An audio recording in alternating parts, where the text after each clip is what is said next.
So we are back with some more Pokemon Volt White. This time we are taking care of everything in Nimbasa, including battling the 4th gym leader, Elisa, and probably making our way to Driftvale if I had to guess. The team is going through a metamorphosis right now, so we have a non-nicknamed Lileep, which I can go do later, but what's good, Eric?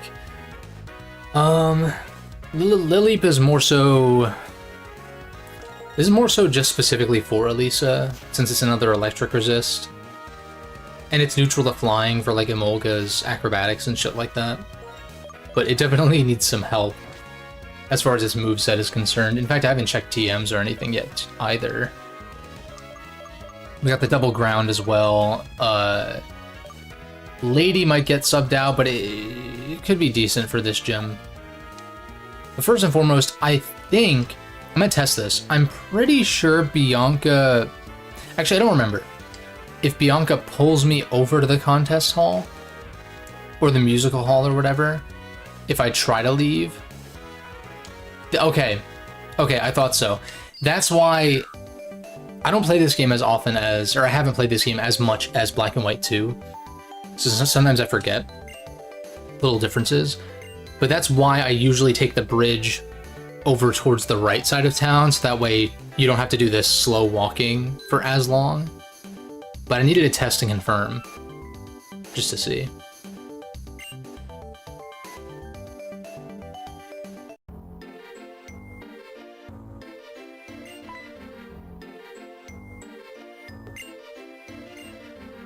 Dude, imagine if they kept the Pokeathlon in this gen. That would have been sick. Because I gotta say, like, I did enjoy contests back in Gen 3. But then, like, Gen 4 and then, like, musicals in this game, I never really fully got on board with it. I don't know that I messed much with it in Oris either. Oh yeah, we have to do this. Let's give Bonnie a little top hat or some shit. I think you literally don't have to do anything, but I'm there we go. Looking dapper. But yeah, I never really fucked around with this feature. Especially because there's not like a competitive element to it, like contests. Because at least that, it's like, oh, you're trying to beat the competition. But when it comes to the musical, it's just like, I guess it's just for fun, which like is fine. It's kind of a predecessor to like Pokemon Ami and Refresh, or like whatever they called it in like Gen 6 and 7. Now that's something that I try to go out of my way to avoid though. It's like I would never use Pokemon Ami or Refresh because I don't want my Pokemon like living on 1 health and like critting randomly because I did that. It is an interesting mechanic because it does mirror the narrative that you're supposed to be bonding with your Pokemon, and then that, you know, in the anime, for instance, which I think illustrates that bond better. Pokemon are able to do some crazy shit that they shouldn't be able to, but I think that the effects that you get out of that are too powerful. It reminds me of how I feel about Persona 5's Confidants, where it's like, yeah, it's nice to get additional perks on top of the fusion bonus for like doing your social links / confidants. Like that's cool, but it's the abilities are too powerful in most cases, and the game isn't hard enough or balanced enough around those crazy things that you can do to where it feels balanced in that way. And Pokemon's always been on the easy side, so that's not as much of a gripe, but even so.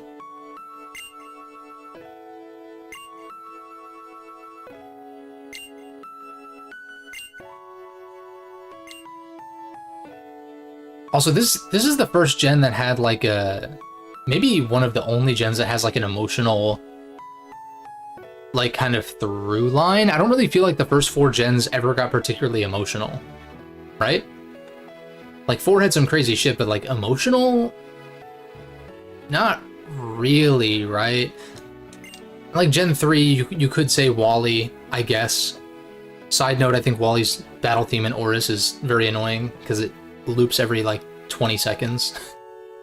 Very short loop. Yeah, not it, but whatever. It's nice to see as a theme at least, but not into it.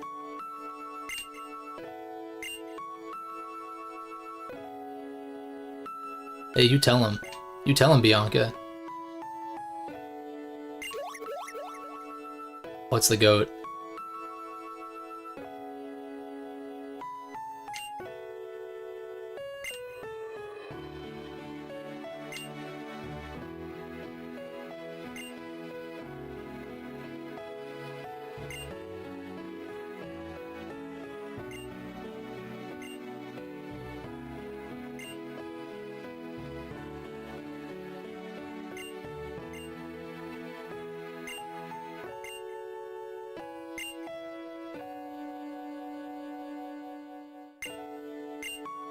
It would have been nice to see Elisa interact with Team Plasma more directly. Because she shows up at the end, but I don't think she helps you, like, stop any of them, like, you know, Clay does, or Berg, or Lenora. But she has this nice moment with Bianca that's, like, really, really good shit. This is one of the moments that I think of when I think of Black and White.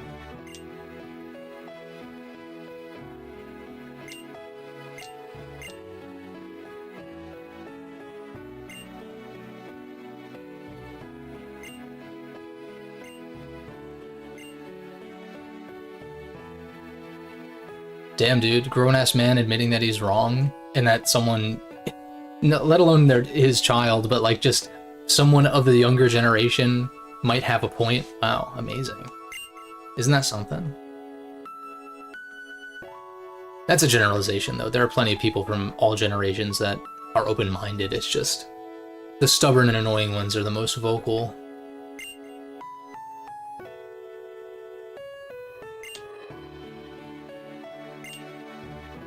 I've not really seen much of the anime past really like Indigo League stuff. I mean, I've seen some of Hoenn, I've seen maybe a little bit of Sinnoh, and I've seen like a few clips of like Unova and XY. But one of the few things that I've seen from the Black and White anime, which I know people infamously despised for some reason. I don't know the details, don't really care. But they did this kind of event kind of nicely where her dad like battles either Ash or Elisa or something to determine Bianca's decision, which is kind of like, that's kind of fucked up in a way, but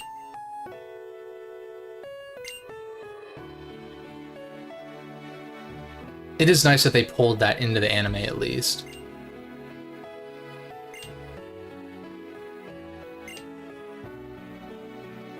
Oh shit. Yes, queen. Like, straight up.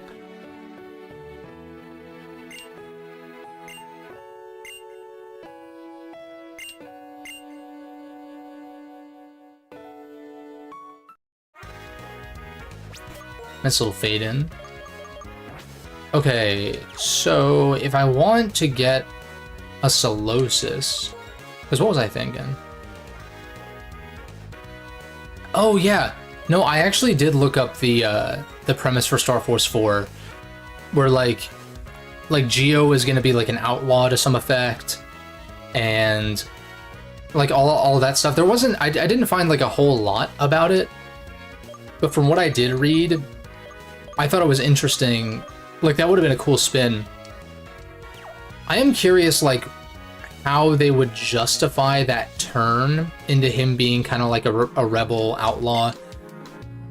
I'm guessing it would have been maybe a smaller scale story or something.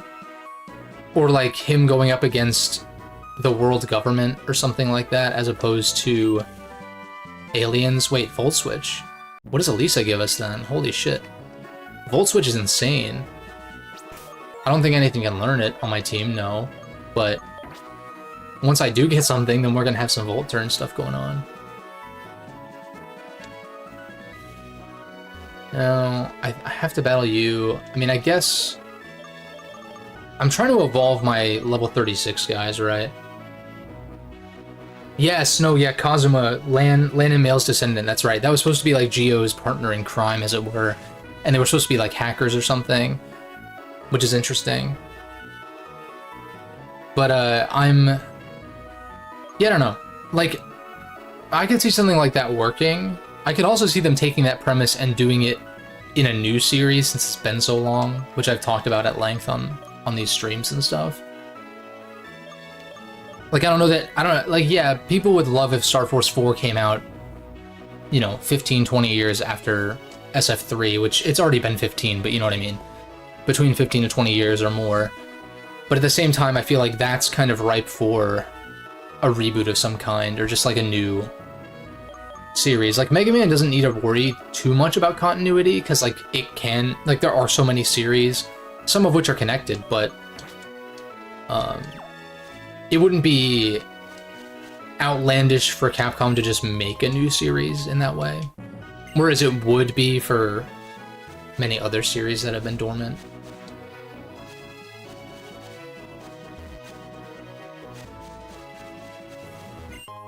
Do I have like a rappel up or something? I'm like, what? How am I?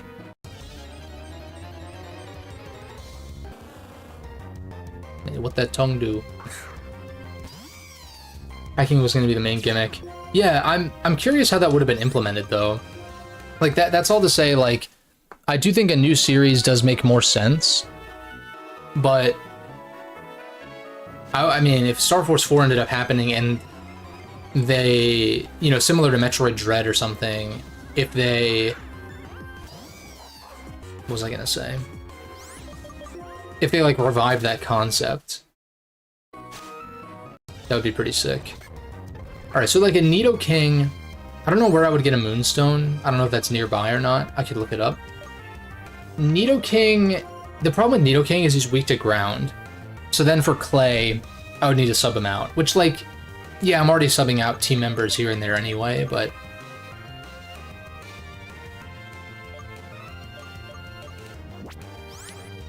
I think I'm okay. I think, if anything, I would consider using Nidoking in Black and White 2 or Rufflet.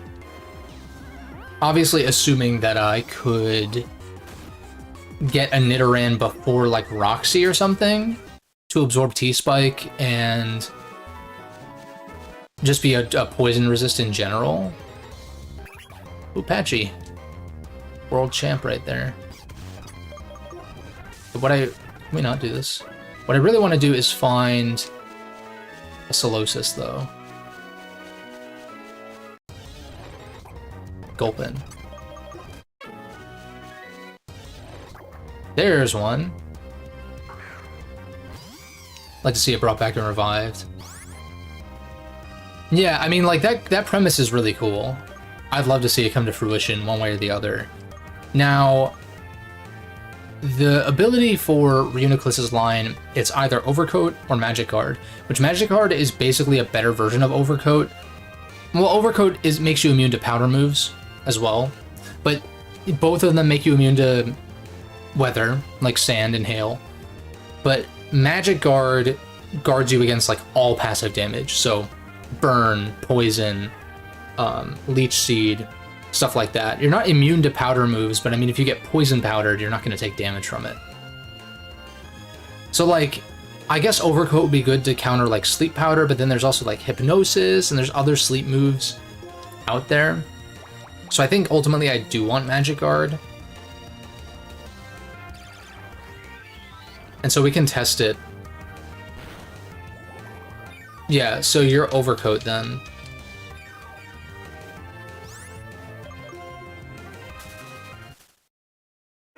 I'm pretty sure Leech Seed counts in that category. Oh, Ditto. I mean, shit, if I had a Choice Scarf, I mean, Ditto would actually not be half bad. Especially because it has Imposter, you don't have to actually go for, Transform. Oh, dodged. Holy Christ, okay. Shockwave.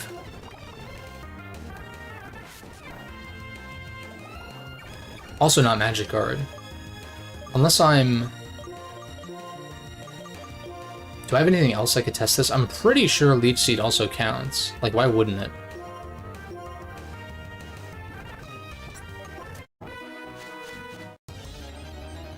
What do you think about Gen 10 introducing the feature of having traveling companions similar to anime?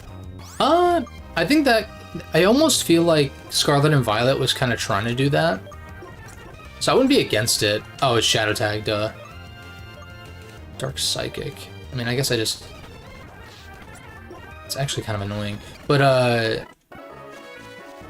I like that idea. I just don't want Game Freak to continue to bite off more than they can chew. I'd like to see them actually scale back. So that way they can focus on polish. In the, you know, comparatively limited development cycles they have. Also Shadow Tag. Alright, I guess I'm forced to kill these when I run into them, which is kind of annoying. Unless I don't have a ghost type, right? No, I mean, obviously not.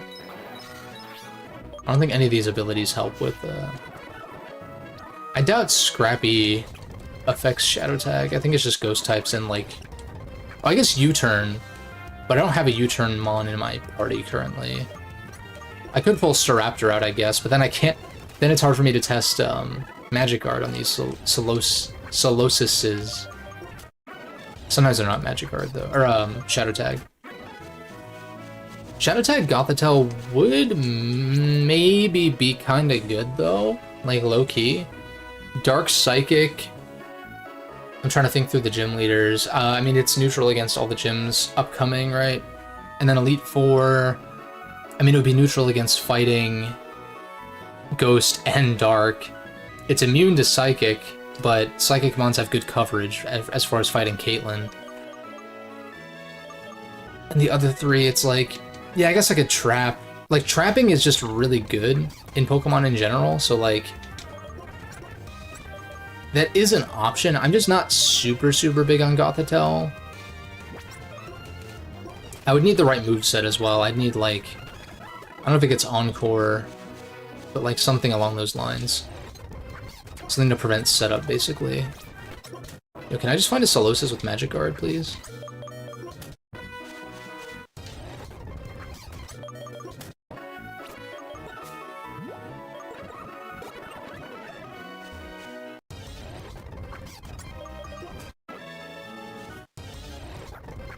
Alright. Please be Magic Guard.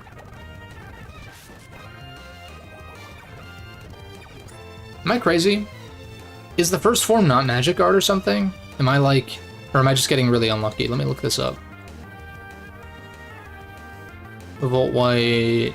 Docs... Pokemon changes...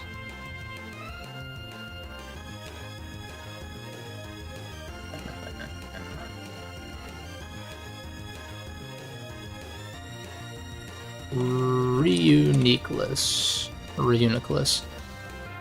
It's actually Regen or Magic Guard. Well, okay. In a playthrough where... I think I've talked about this already. In a playthrough where... You're not excluding items in battle. Like, in a playthrough where you're allowed to use items in battle, Regen is not as good. But it's still pretty good, because you can switch out and get some health back without wasting a turn. Like, you're essentially using a potion and switching out in the same turn, but if you don't want to switch out, and it's like, yeah, Reuniclus is really good when you run setup and shit like that. I think Magic Guard is better to just prevent getting worn down, rather than Regen, which can kind of be circumvented by potions, like I was saying.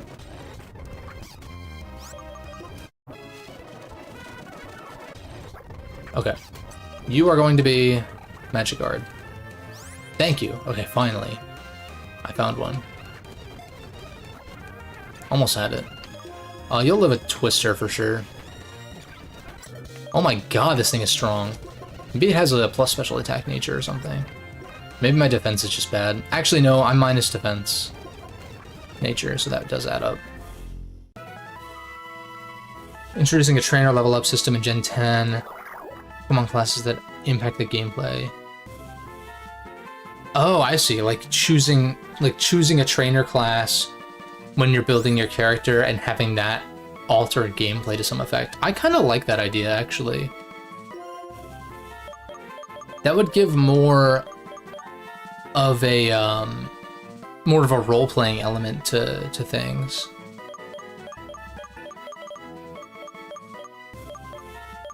What do I call this thing? Do I have a Reuniclus name off the top?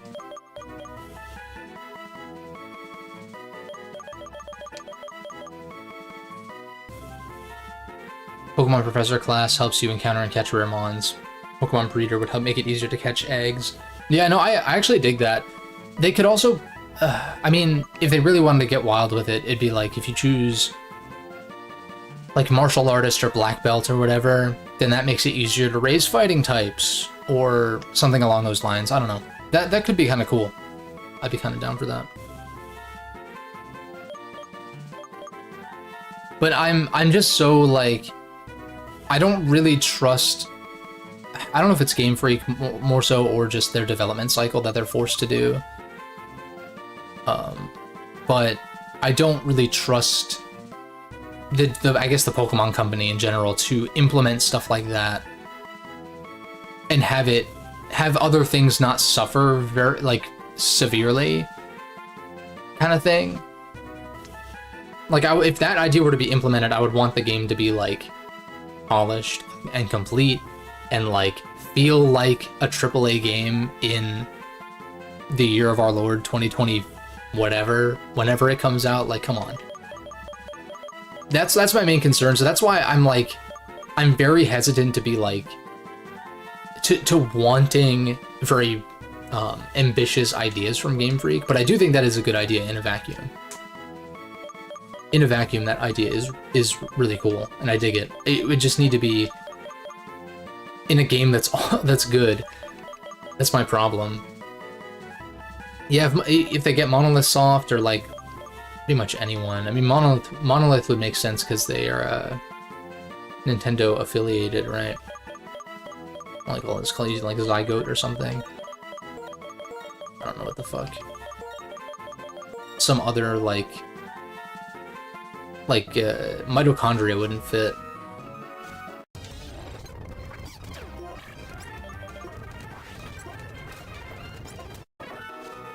Now, you won't fight me if I go here. Let's take a look at this Solosis real quick. See if it's worth adding. I mean, I probably do want to just run Reuniclus, right? Might as well. Gentle. Split F minus defense. That's like kind of unfortunate. I guess I could always change it later, but... Magic Art is nice. And that special attack stat is huge also. 69 special attack. That's actually obscene. Do I have any attackers that are even that high? Oh, 79, yeah. But this is fully evolved. 58, 77. This is the mid form. It's like, damn. What we got right now? You're gonna be a physical attacker, you're special. You're like kind of mixed, but maybe more on the special side. Mixed, but more on the special. So we got 2 mixed, we got 2 physical. I think I'm gonna swap Stoutland out. I don't think Stoutland is gonna make it long-term on the team. Also, this plus the plus Spit F on this thing is actually going to be kind of good, even if the minus defense is a little unfortunate. The only thing is I'm going to have to decide who gets the Eviolite, and I guess we'll have to compare defensive stats once this thing evolves. This is probably going to be bulkier than Lileep, which is maybe a case for not having Lileep, but I guess I would put Stoutland back on in that case. And I think this looks okay so far. Almost an entirely Gen 5 squad. I suppose Archon could go on, but it doesn't evolve until 40... No, 37? Or like 43? I don't remember. What level does this evolve at? It's weak to electric, but like if I can evolve it. Let me double check. 37, okay. So like, actually Archeops, I could have an Archeops, which would be pretty good against a Emolga. Because I'm pretty sure, let me double check that Emolga wasn't like buffed a shit ton, speed-wise at least. Special attack and attack were buffed. So its speed is the same as it always was, Emolga. What is your speed stat? 103. Whereas Archeops is, I think it's 111, right? Or 110, yeah. And it's plus speed nature, so very likely that Archeops would outspeed. That might actually be kind of good then. This can be my Emolga answer. Maybe instead of Lileep. I haven't really invested anything. This Lileep is really good though, like Quiet Nature is really good. I think it always has Storm Drain, but that's what I would consider using, maybe in like a Forest playthrough or something. Yeah, actually, I don't know, I've always liked the Gen 3 fossils, I've just never really seriously used them. Especially because like Armaldo is just not, Armaldo's move pool in Gen 3, like actual Gen 3 is really bad.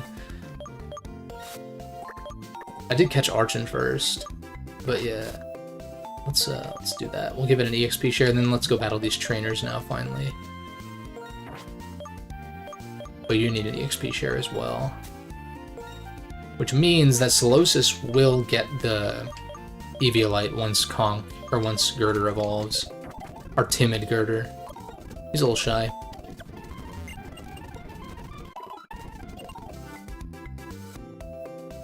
Cool. So we do battle N. I want to make sure I'm prepared for that. I don't want to over-prepare, but I'm also like... Well, are these places open? Yeah, this one's open. Sometimes they're not. Yeah, they're both open. So that would be a good grinding spot if I need... Well, then again, Audino is also around. First fucking step, okay.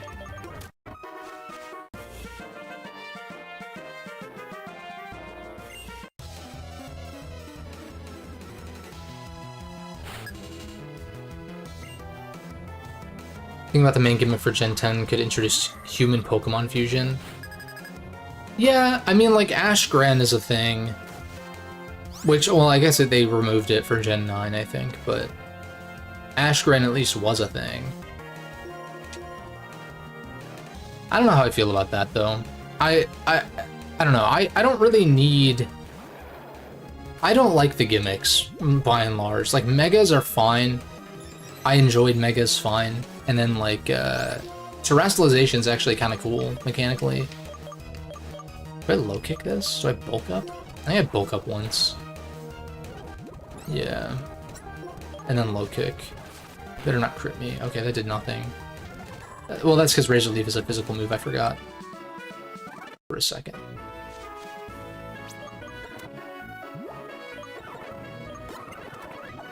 So this grind is going to be actually pretty tough, because we're training up 3 Mons in the back. We already got the item over there, so we battle this guy next.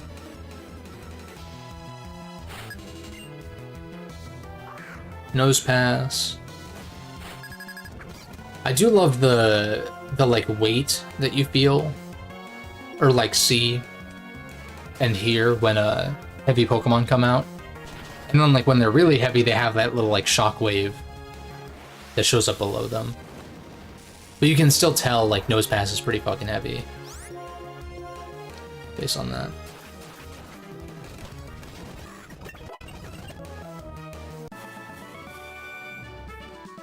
Yeah, I'm thinking if I can at least get everyone to 36, that'd be pretty nice.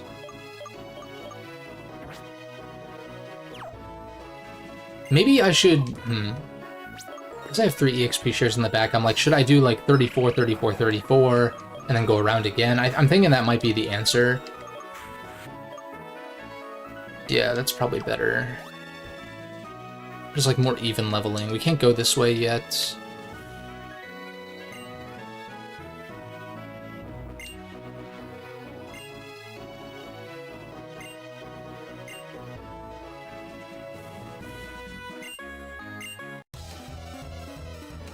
Yeah, there's tons of trainers. In fact, there might be some cool encounters over on the other side as well that would maybe have me reconsidering my team again, but I'm not really too worried because it won't be that hard to grind if I really need to. Spatial Rend, holy Christ.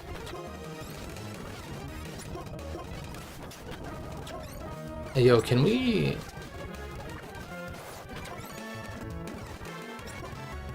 Accuracy fell. I'm gonna just keep clicking muddy water. Spore? You're a bitch for that, dude. I'm going to this. I wish I had Mach Punch. Attack. I just Rock Smash. Okay, we tanked that pretty easily. Goes into this. I just Rock Smash, yeah.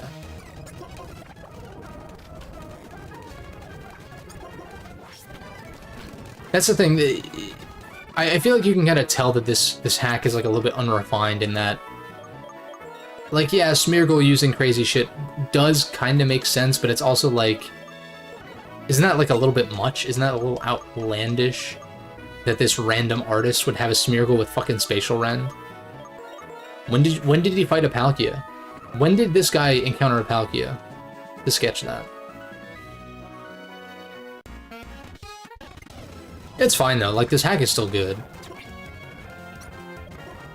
I just think you can tell, like, I think you can very easily tell Dre's older hacks from his newer stuff. Like, Renegade feels like there's not really any changes that need to be made. Like, it feels like that's gonna be the platinum hack, at least from him, like in his style. But, whereas this one, I'm like, yeah, this one could use a Redux. I don't want to go into this, but I'm kind of scared. I do have a Dark-type move, but I'm pretty low level. Let me see if I can pull this off. Calm... Oh, shit. You're not a Fairy-type, though. Oh, that did a lot. Wow, what? Breakthrough. Yeah, Spawny. You goat. And the Moxie boost, too. Ludicolo. I don't want to stay in on this, though, obviously. How do I deal with this? Archon would be my... I mean, it's not a switch-in, but that would be an answer. Hidden Power Poison on you. Yeah, I guess Reuniclus could be actually decent against this if it was fully evolved. I think I just go into this, though. Astonish. I think Low Kick probably does more, right? Yeah.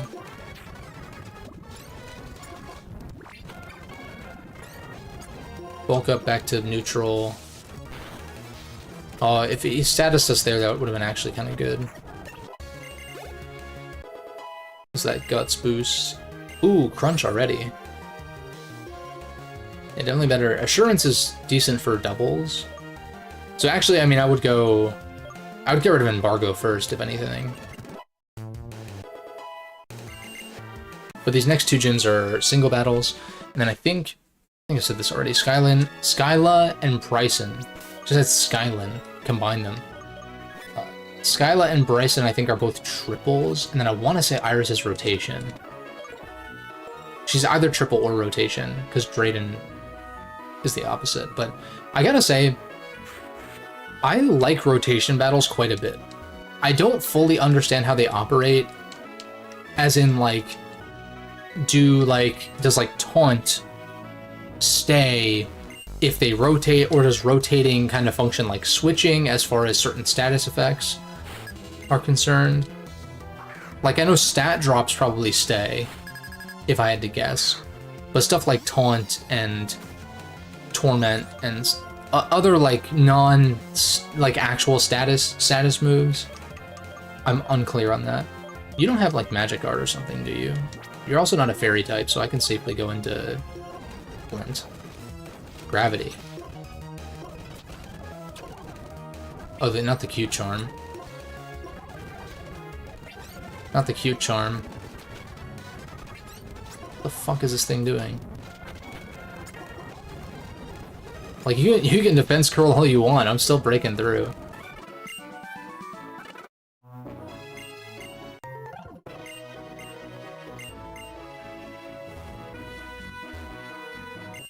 Oh, weird, I had to actually hit A on him? Odd. Good old Harlequins. Leaf Blade you, you're dead. Crit didn't matter. Seal, Leaf Blade you, you're dead. Oh, that's it. Lots of trainer classes, dude. Like, you probably only fight like 2 or 3 chefs or something throughout the entire region, but the fact that they exist is like kind of cool. This would be an Archon thing. In fact, maybe I do just go Archon. And Ancient Power. Munch. What are you? Stockpile. I just bulk up. He can only stockpile 3 times. And so I can outpace that. I mean, Chip Away breaks through, but like, it's not really doing much anyway. That was probably overkill. Little RVs and shit. Dude, I love this region.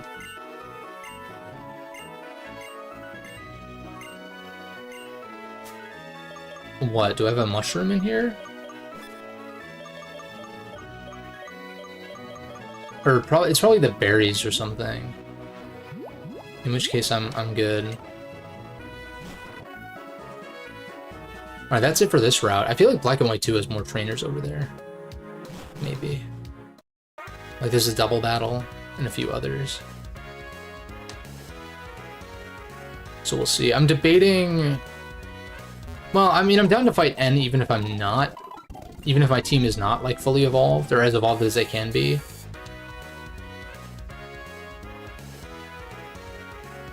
I don't know, I kind of like... I kind of like earning the evolution... Like, it'd be kind of cool if evolution was based not just on level, but also with some other factors or something.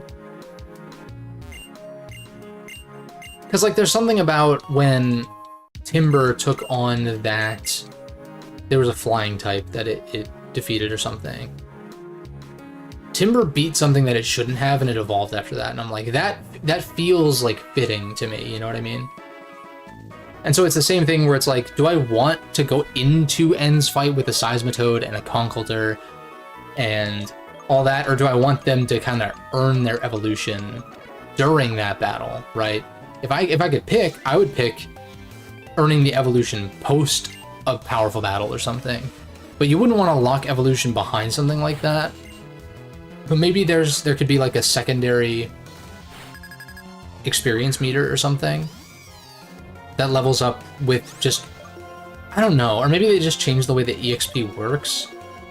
The problem is that, like, Pokemon's, well, it's not necessarily a problem, but Pokemon systems are built like your average RPG at the time, at least, and still to this day to an extent, right?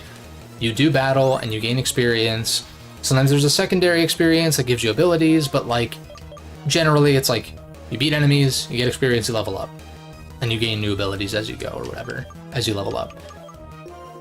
But I think about the concept of what Pokemon are, and it's like, if Pokemon was made today, like brand new, I feel like there's so many more interesting ways that you could make a game based around that. I like what we have as far as like core systems, but the Game Boy was limited in a sense, and those were the systems that were built on. Can you stop dropping me? Does that make sense? Oh my lord. I'm gonna go for Mud Shot so it lands. Oh, that's unfortunate because I dropped a million times. Damn, I guess I go into you. Confuse Ray. I might actually just go right back into this. We muddy. Yeah. Yeah, I thought Sandile was due for an evolution. Can't imagine there's many moves that I would be missing out on. Like, Taunt is going to be a TM. I've got Crunch already. It'll get EQ by level up eventually, or I'll just get it by TM, probably from Clay.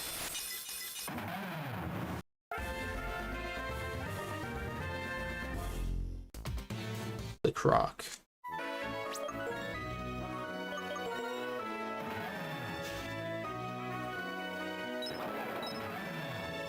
D9 attack.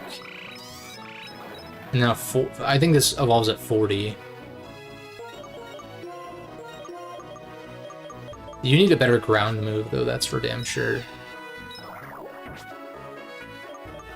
Let's at least get these supplementary guys to 30. I feel like Solosis evolves on the next level up, actually.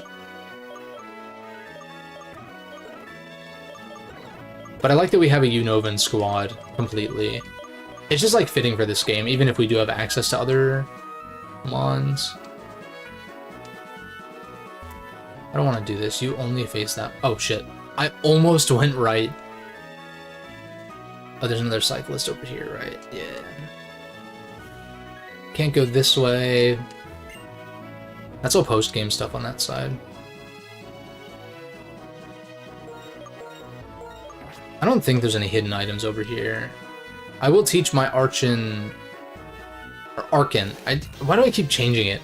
Archeops. Arkin, right? Makes sense. Staravia...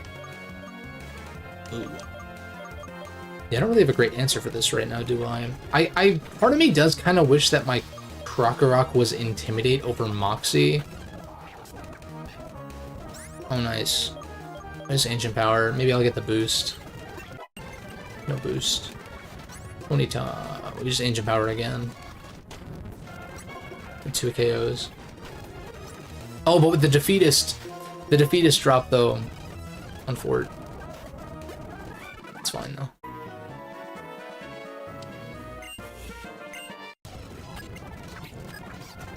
Got the Clink. Now this line, the Clink line, that's one that I can't really...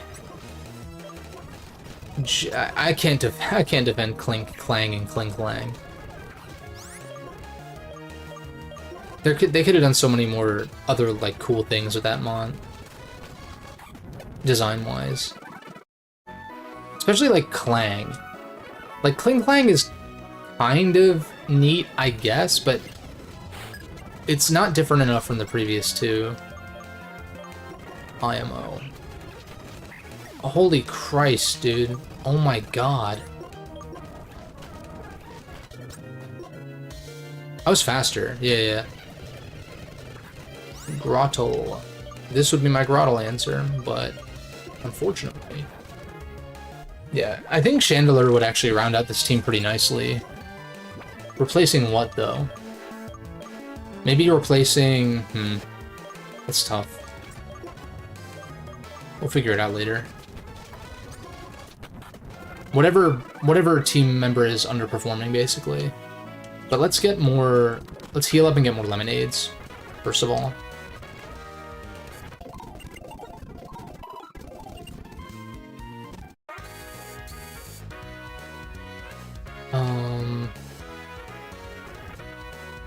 I think there's one in here. I don't want to go towards the Ferris wheel because that's going to trigger the whole end battle.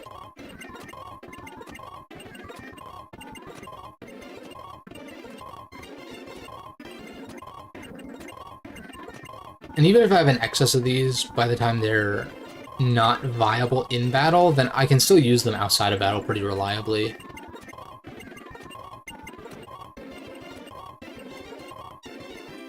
Alright, how many is that?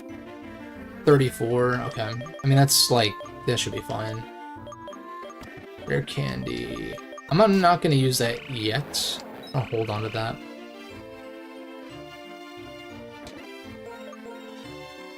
Oh, I guess we're trying to get you to 35, right? Palpitoad might... But the problem is, I can't replace Palpitoad with Chandelure because I need a Surfmon. But then again, if Surf isn't required and it's only for exploration, then I guess I could just like pick up my Surfmon whenever I decide to use it, right? Let's take a look at TMs. Calm Mind, I know Reuniclus gets this. Recover is pretty pointless, considering I'm not hardcore Nuzlocking this. Bulk Up, already got on you. Venoshock, I don't think anything can learn this. No. Worth a shot, though. Hidden Power, I'll think about it. If there's nothing better, then yeah. Smackdown, yeah, I mean, Ancient Power is good to go for the boost, I suppose. Quick Guard is only really good against, or in doubles, because otherwise it's just a worse protect. Because it only guards from priority moves, and also, and that's just the same effect as protect. I don't need agility on this though, you're fast enough as is. Return. I don't know. I want to get Facade on Conk. Dig, definitely better than, well, better than Swagger. Mudslap can still be used for accuracy drops, which might actually come in handy. You having a ground move might be kind of good. We're probably at the point where low kick. We're like there's gonna be light mons, but I'm like, what light mons am I gonna go up against that I would want to click a fighting move on in general, right? My mind instantly jumped to like bug types, which tend to be pretty light, but that I have Rock Slide for that. Right, so I'm thinking low kick might just be good for my singular fighting move at this point. I hope, at least. In worst case, I guess I bulk up to try to avoid that. We get rid of Quick Guard. Rock Tomb. Rock Tomb or Smackdown? How long do Pokemon stay grounded when they get hit by Smackdown? Like, could I Smackdown an Emolga, and then it would stay down long enough to dig? I'm not sure. The speed drop is probably better, but I need to land. I think the speed drop is probably better. Although no wait, Strength. I have the HM for Strength, which is a rock type move in this gen, or in this hack. So that's actually gonna be better than both of them. Torment. That is maybe a tech that I could run. Flame Charge, I don't think anything gets this. Nope. Rest. Attract. Thief. I don't think anything gets Volt Switch. Worth a shot, though. T-Wave, though. Yeah, you get T-Wave. Which, this is a gen where you can T-Wave electric types, I think. I don't think that's changed until Gen 6 or 7. Probably 6. Right? I'm pretty sure you can T-Wave electric types in this gen. That's one of those mechanics where I just tend to forget when things were implemented. Gyro, not really worth right now, I don't think. Strugglebug, I don't think anything gets this, no. Work Up. Nothing that I would want. Grass Knot. Eh. Pluck. You already have Pluck. U-turn, yes. This is where I think I get rid of Ancient Power. Rock Smash Snarl? I mean, this thing doesn't have good special attack, but I can drop. I can get special attack drops. Better than Assurance, probably. Alright, Strength. Oh, you don't get Strength. I hope Archeops gets Strength, because otherwise that's fucking bullshit, but whatever. I'll take Strength on you, though. Probably over Mudslap, right? Yeah. I kind of like the Snarl tech, in case I need to get drops on something. And then I've already established that I would rather keep Rock Slide on Girder for the future double and triple battles. Especially against Skyla. Like, Rock Slide against Skyla might... Oh, but it's... Without a Koba Berry, that'd be really dangerous, obviously. I don't know, we'll see. I can always fix it later. Or change it later, rather. Now... Yeah, I'm hoping that Archeops gets strength. I don't see why it wouldn't. Vespiquen and Stunky. Got a Cherim. Cherim. I'm kind of scared to go into this, but I'm going to do it anyway. My instincts were correct. Now I guess I just go back into you. Why you clicked Petal Dance on the grass type, I will never understand. Oh, because it does 1,000,000. What the hell?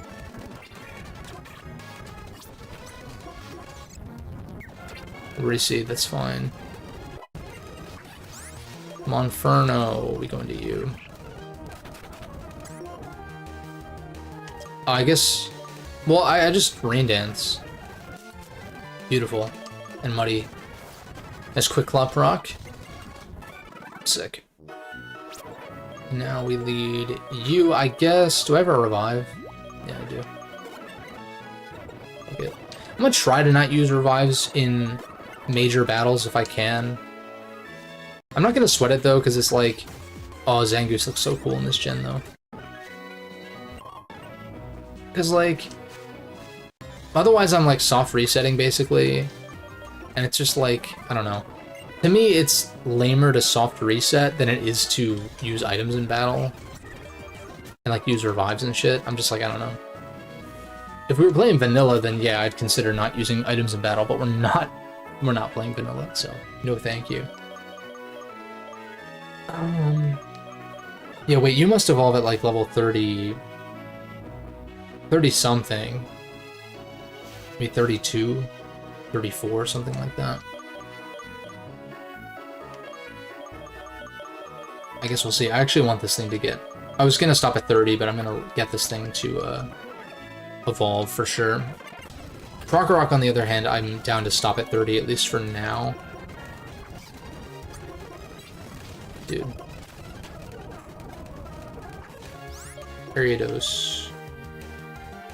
Just going to this. And a Rock Slide.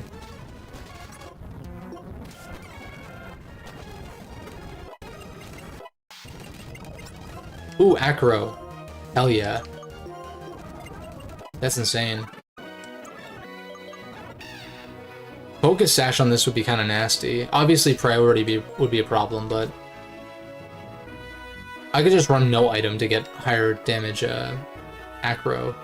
But a consumable would be actually pretty good. I'll rearrange this.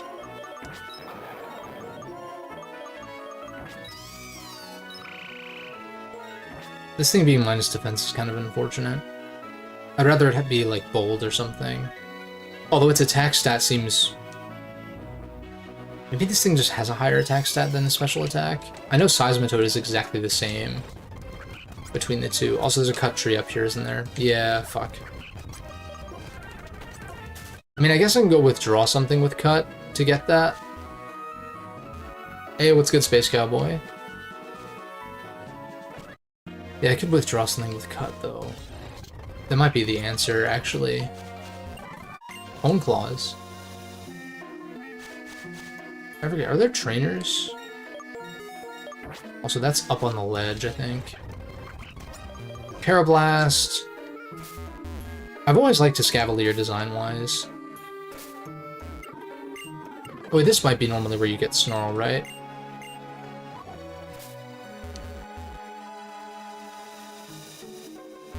No hidden items available. This always freaked me out. Like, she just doesn't say anything, and I'm like, okay, I'm just gonna slowly back out of this forest.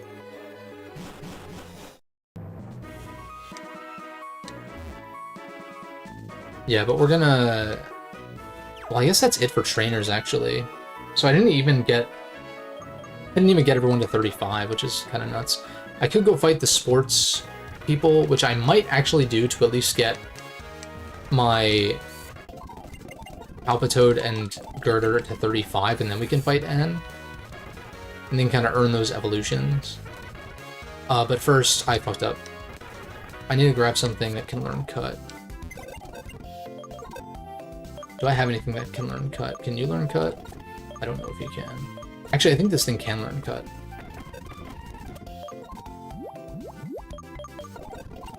Yes. Give her to work up because I can always teach that back later. Let's go check this tree. I'm hoping it's something good. This is one of the few... There's so few cut trees in this game, it's almost like, why even bother? Like, why even bother having it, though? Intimidate's nice. Oh, they have Pawnyard. Ooh. But you evolved, like, super fucking late, though. I guess it's possible it got changed. Let me see. This would be in Pokemon changes, I think. Evolves at level 37 now. Well... Defiant or Pressure? I want Defiant. Against Clay, it's gonna be pretty bad. But I could catch one for later. Where else do you find these guys? I bet they're in the spot they're normally at, but... Pawnyard here. And not until just before Drayden's. So... if I want one for Skyla, as like a flying resist, and an ice resist... Actually, wait, hold up. I'm gonna catch one now for later. But I'm not gonna put it on the team, because... it's gonna take too much grinding right now, and then against Clay, like I said, it's gonna be really bad. And so as long as Pressure doesn't proc, then we know that it's Defiant.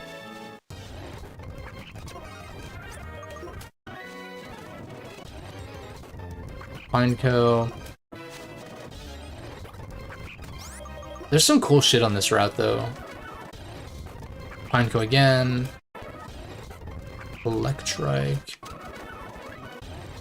Spoink. More Pineco.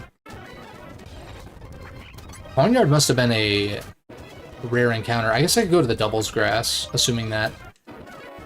Usually Doubles Grass pulls from the normal route mons. Oh, except we got like Zangoose and Survivor over here. I don't want to risk not being able to run and wasting more time that way. Oh my god. Let me double check. Did I leave the dock open? No.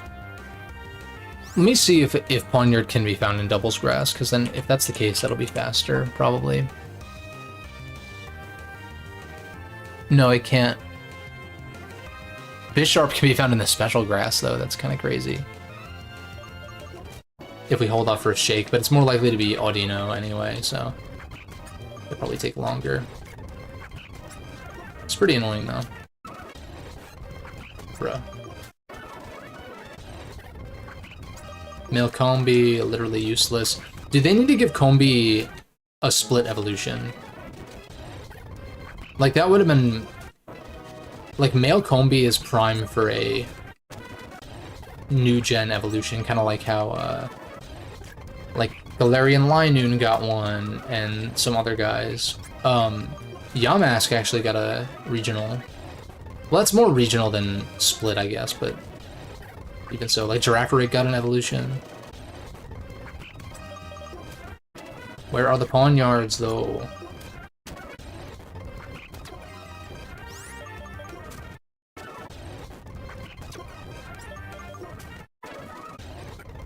Oh my god.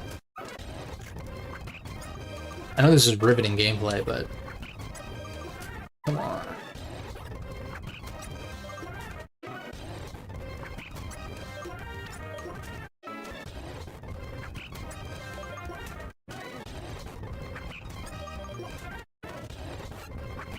Oh my god, I've only seen that one Pawnyard.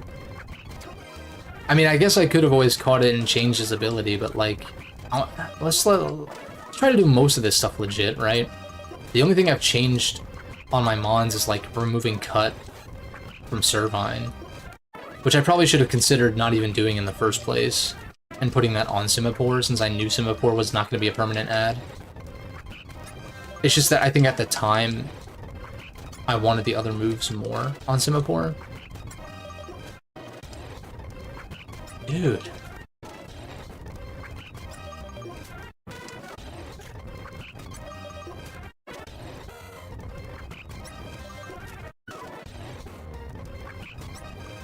I want to be careful that I don't speed up through the...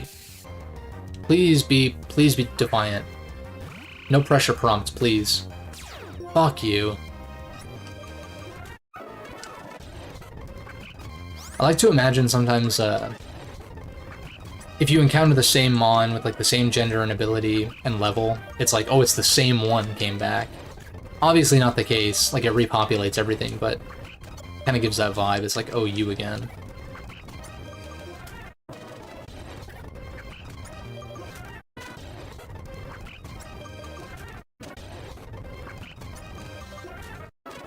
Oof.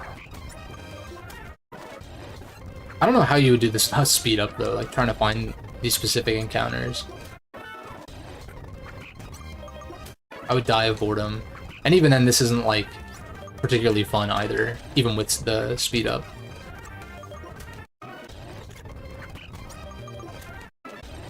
Just give me a Pawnyard with Defiant, I don't care if it's modest.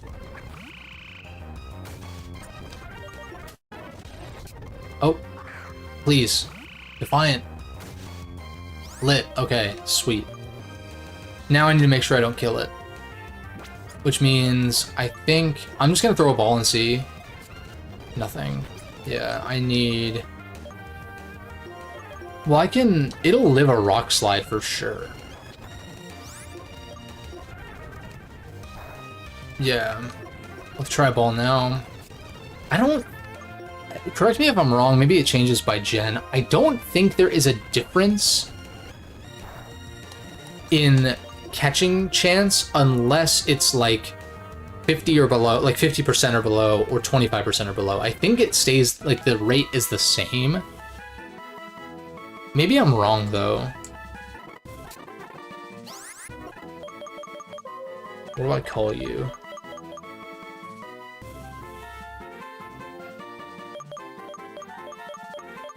I mean, it's kind of got like the Assassin's Creed Hidden Blade thing going on.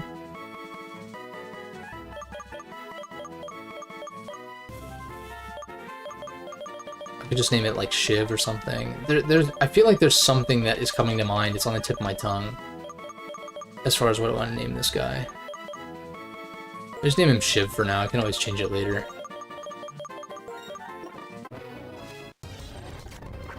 I was gonna laugh if it was another Pawnyard immediately. Yeah, sick. So we have Pawnyard for later. Maybe I do just switch the team around regularly and don't have a set squad until the Elite Four. I don't know. We'll box Spout.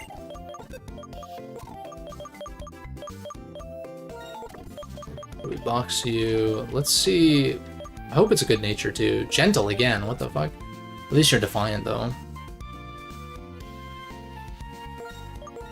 But yeah, this thing will actually be kind of good later. This will be good against, and Skyla probably has like a flying type with Heat Wave, or maybe like an Altaria with EQ, or something like that, but regardless, it's a flying resist, and this thing will bop Bryson probably as well, although I wouldn't be surprised if like Berdic has close combat and or Earthquake or whatever, but we can kind of figure that out later. This thing might be faster than Berdic naturally, or when it's fully evolved, I don't remember. I don't know those guys' exact speed tiers. Good mon for later. I think this one I'm already sticking with Bonnie, so. But these guys are potential for later.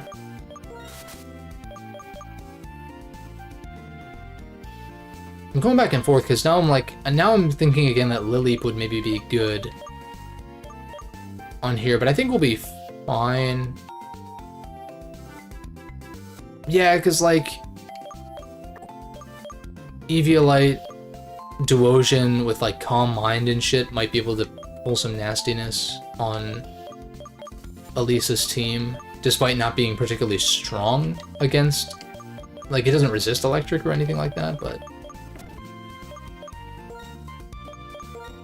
I'll put you down with the arrow.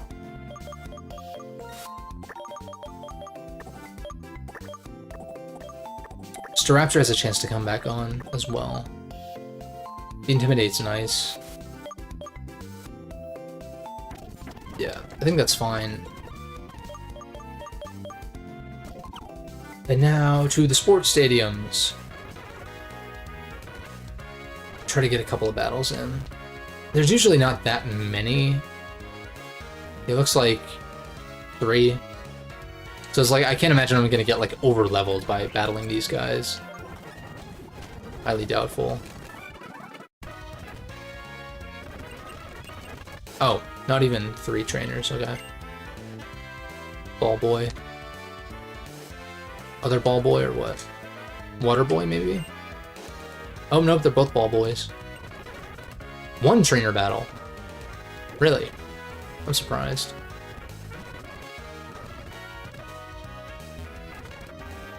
This is a cool little addition, though. What would have been cooler is if you could actually, like, watch and, like...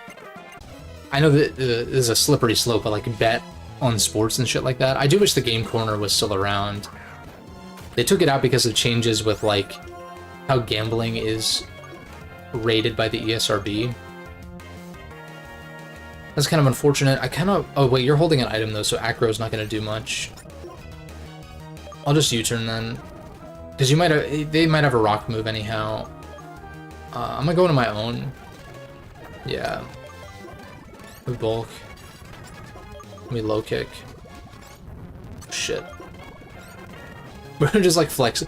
They're just flexing back and forth. It's very reminiscent of the Metapod battle in the Indigo League anime, where they're just like clicking hard and over again. Easy clap.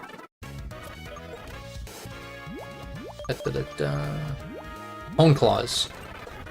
I mean, Hone Claws on this plus like Head Smash.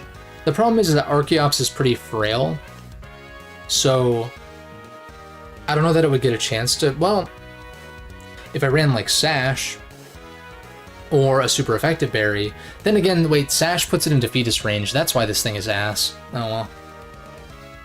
I'm gonna try to make it work anyhow. Maybe I just put a choice band on it later. Even now, I don't want to get rid of any of these moves. Maybe I just, yeah, maybe I just do run choice band eventually. In theory, though, Hone Claws into Head Smash, because the accuracy raise, like, that's pretty nice. You have 100% accurate moves, except for this, but I like this for utility more than Hone Claws. Lemonade.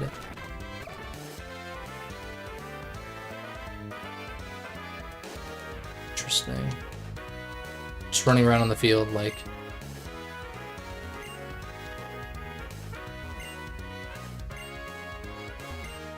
So much, like, just flavor text. Yeah, this is... It's cool, because, I mean, yeah, it represents... Yeah, specifically, like, New York has obviously a big football history with, like, the Giants, Patriots, and even the Jets, but... Tackle and takedown, that's funny. Can I battle any of these guys?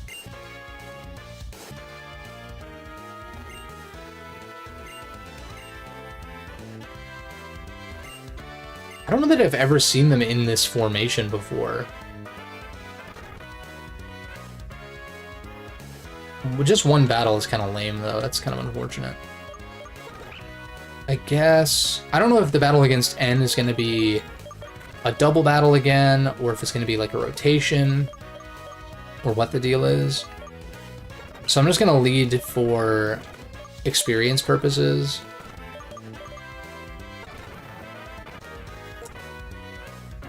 Level 30 Krokorok might be fine enough to take on, like, gym trainers and shit.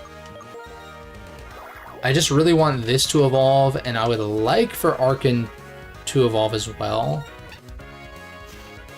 Otherwise, it might be worth... That's probably why I didn't want it on the team just yet anyway, but... We'll take this off. Quick Claw, Eviolite, Scope, Lens. Black Glasses, or Soft Sand.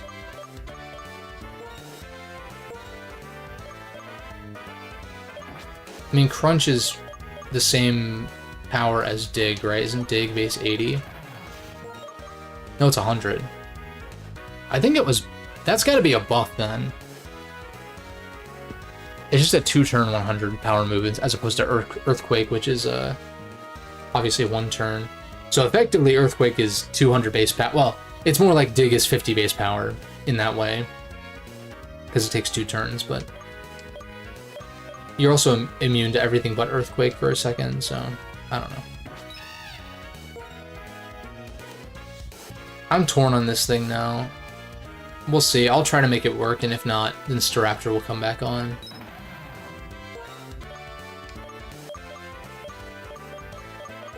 In that case, I probably do want Black Glasses for the extra crunch damage. Yeah.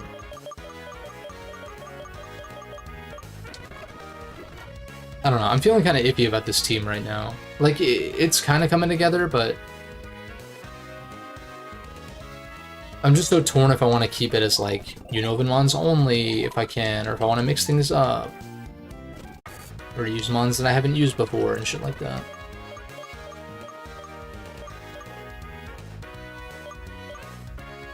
Should be fine. We'll see how this goes. I mean, you can technically fight N before you fight any of the other trainers I've fought thus far, so it's like... He can't be that high level, right? Maybe. I mean, who knows? Well, lots of people do. This hack's been out for, like, damn near as long as the game has.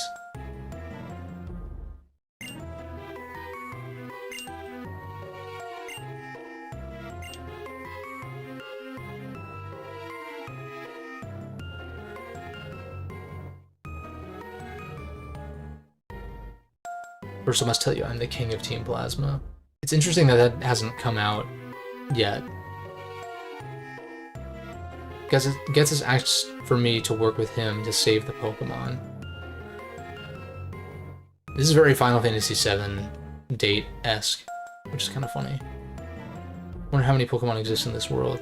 This is a riveting conversation, I gotta say. Like, why is his dialogue so stilted on the Ferris wheel?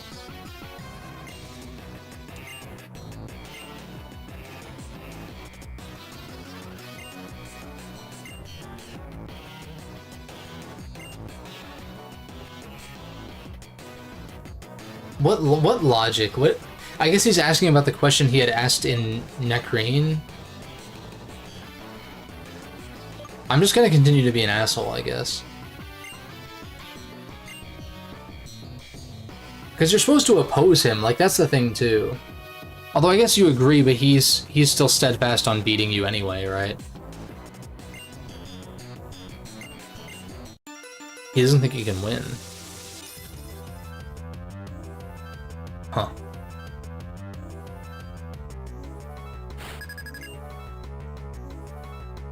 Oh, it is a double battle, okay. Maractus has Storm Drain, so I don't want to go for Water Move. I also don't want to stay in because of Grass Move. I mean, I guess it could be... Was it Sand Veil otherwise? Regardless, I think I go into this on potential Grass Move coming out here. And then just bulk up.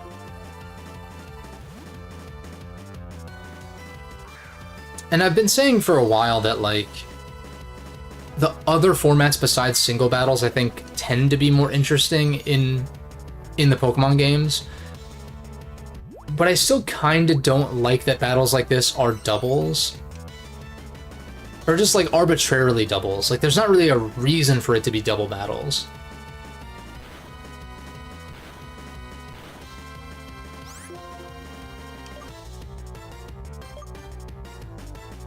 To me, I just find rotation battles, and I mean, triple battles are kind of cool, I guess. They're just like, I feel like triple battles, there's too much going on at once. Whereas rotation, now that's a format, man. What could they possibly be going for dig on? I guess I Zen this, and then just bulk up again. Maybe I'll get a flinch. No, acupressure.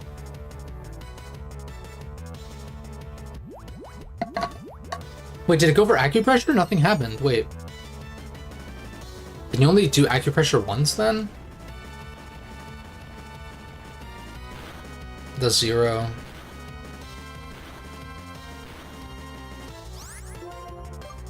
Relief Blade you. I feel good about low kicking this at +2.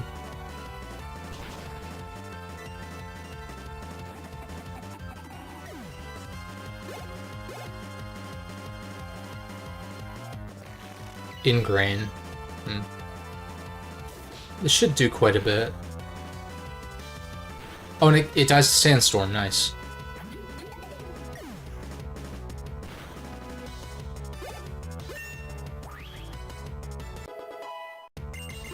Lit. One more level until Conkeldurr. We got a Gligar and Sigilif. That kind of scares both my guys out, actually. Let me think, what are they going to go for?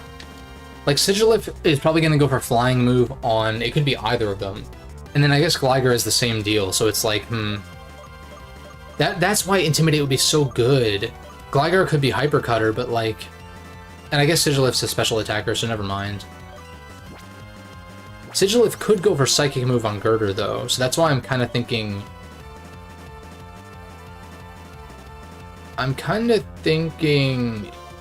you and you.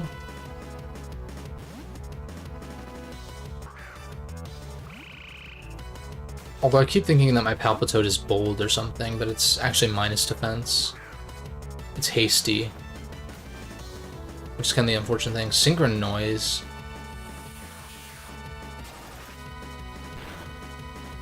Oh, okay, wait, because it's a flying type. What the fuck? So Synchron Noise, for those who don't know, it's a Psychic type move that only hits Pokemon with your same typing. Or I guess if one of them matches. I never considered that. I always thought it was bad because it's like Umbreon gets Synchron Noise, but it's a Dark type. So like, what the fuck is the point? It can only hit Dark types, but it can't because they're immune. Unless Synchron Noise breaks that, or you're running Miracle Eye. But like, that's dumb. I don't know. I guess if it goes for Synchron Noise again, then it just kills its partner. I think I'm gonna Rain Dance to get this sand off the field, though. In case N has more synergy. Nice Quick Claw. Couldn't outspeed the Lemonade, though.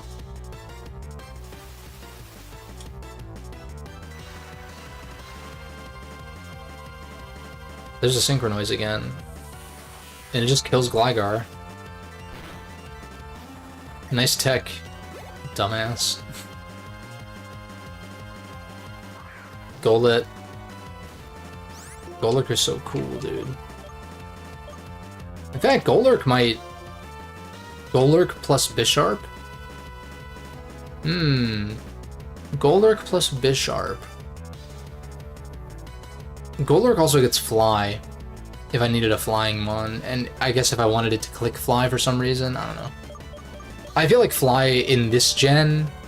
Like, Unova kind of benefits from being, like...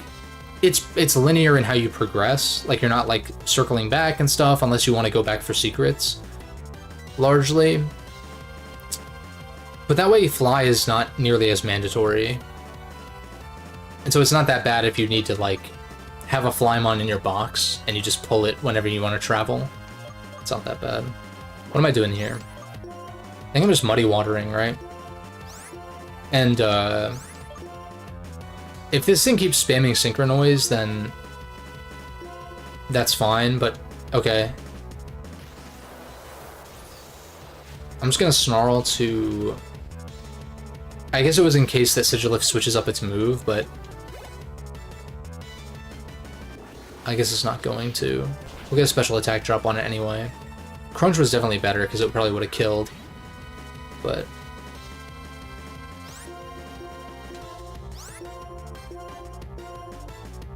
Muddy Water plus Snarl will kill Sigilif anyhow. Oh, but they both dodged. Oh shit. And it's setting up screens, okay.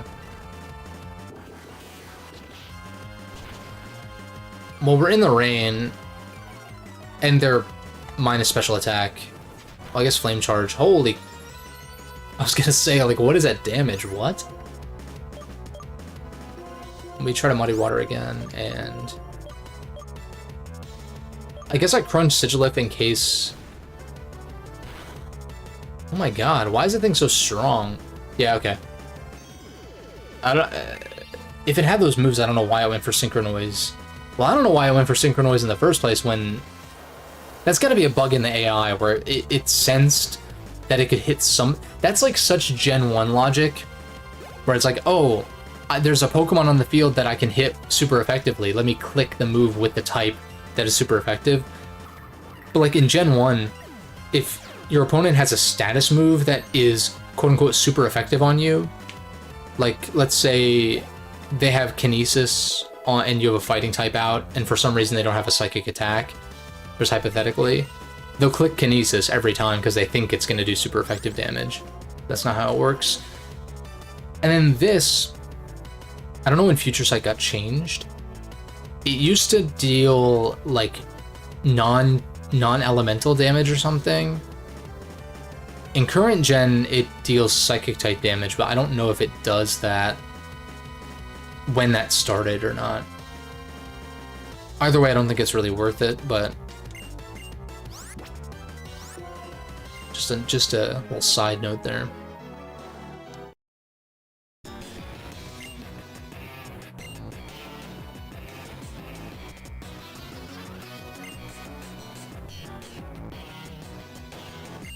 Damn, Game Freak getting a little bit cinematic here.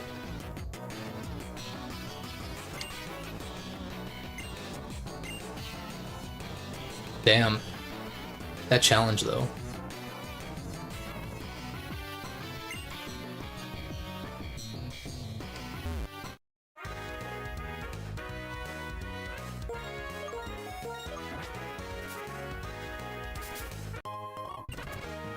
And they could have had... They still could have made Team Plasma seem more split. Do I consider N to be a rival or leader of Team Plasma? I mean, he's kind of both, right? I mean, Ghetsis is like the true evil team leader, and so N does kind of serve as more of a rival. But he's kind of both. I'd probably lean more on the side of rival, though. Because it, like Blue is your rival in Gen 1, but also the champion. But he's a rival first, it's just he happens to become champion kind of thing.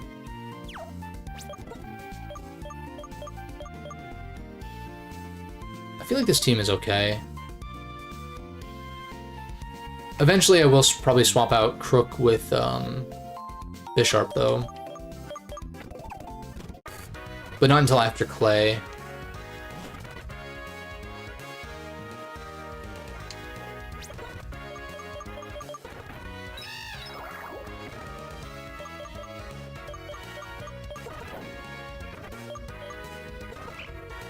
I don't know. I don't really mind if I have an Eviolite Girder for Elisa, though. This I would like to evolve, so maybe I use the rare candy on Palpitoad, and then just leave it be. Like once it evolves here, like I'll battle this chick, swap in Servine, so that way Palpitoad gets like the minimum. Oh, there's a lot of Mons in our team though. Maybe I swap you in, actually. Those are Swift. Go for the dig. Oh my god. Pichu. You're gonna be faster, that's the only problem. Do I live one? Oh, what? Excuse you? Pedal Dance? What? It makes 0 sense. Oh, Joltik. My child. How do I squeeze it to Galvantula on this team, though? That's the question. I think Galvantula against Skyla would be kind of sick. What do I think of Darmanitan? I like Darm. It's never been like one of my favorite mons ever, but that thing hits like a damn truck. What do I switch into here? It's gonna go for Bug Move, most likely. So I think I actually go into this and click Rock Slide. Oh no, I went for Electric Move, interesting. Dynamo. I just go back into this because I want this to... Oh, it's already level 35, whoops. Yeah, that's right, I'm gonna use the Rare Candy. Oh, nice. The Captivate on the Contrary Mon.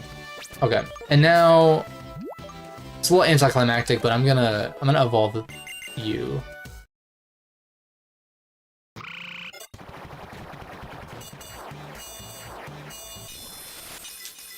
That's true. It is a good, like, fairly early game fire type option. Because otherwise your best bet is, like, Flame Charge on Zebstrika or something, but that's, like... This is HP Poison. So... I mean... What? Hidden Power can be, like, 60 or 70 power, right? I think that's how it works. So it's better than Acid, for sure. Let's do that. Cool, we have a Seismitoad now. Those stats are looking quite a bit better. More of a physical attacking Seismitoad, though. One of the few frogs you like. What other frog mons do we have? Politoad. I guess, like, Poliwhirl is, like, weirdly supposed to be a frog. I like the Poly line a lot. I'm a big fan of, like, Poliwhirl. And, well, just that entire line, really. And even Politoad has grown on me over the years. I used to think it was kind of goofy, but... Oh, Toxicroak's another good one. Yeah, Toxicroak is like, kind of frog-like. I'd like to use Toxicroak sometime.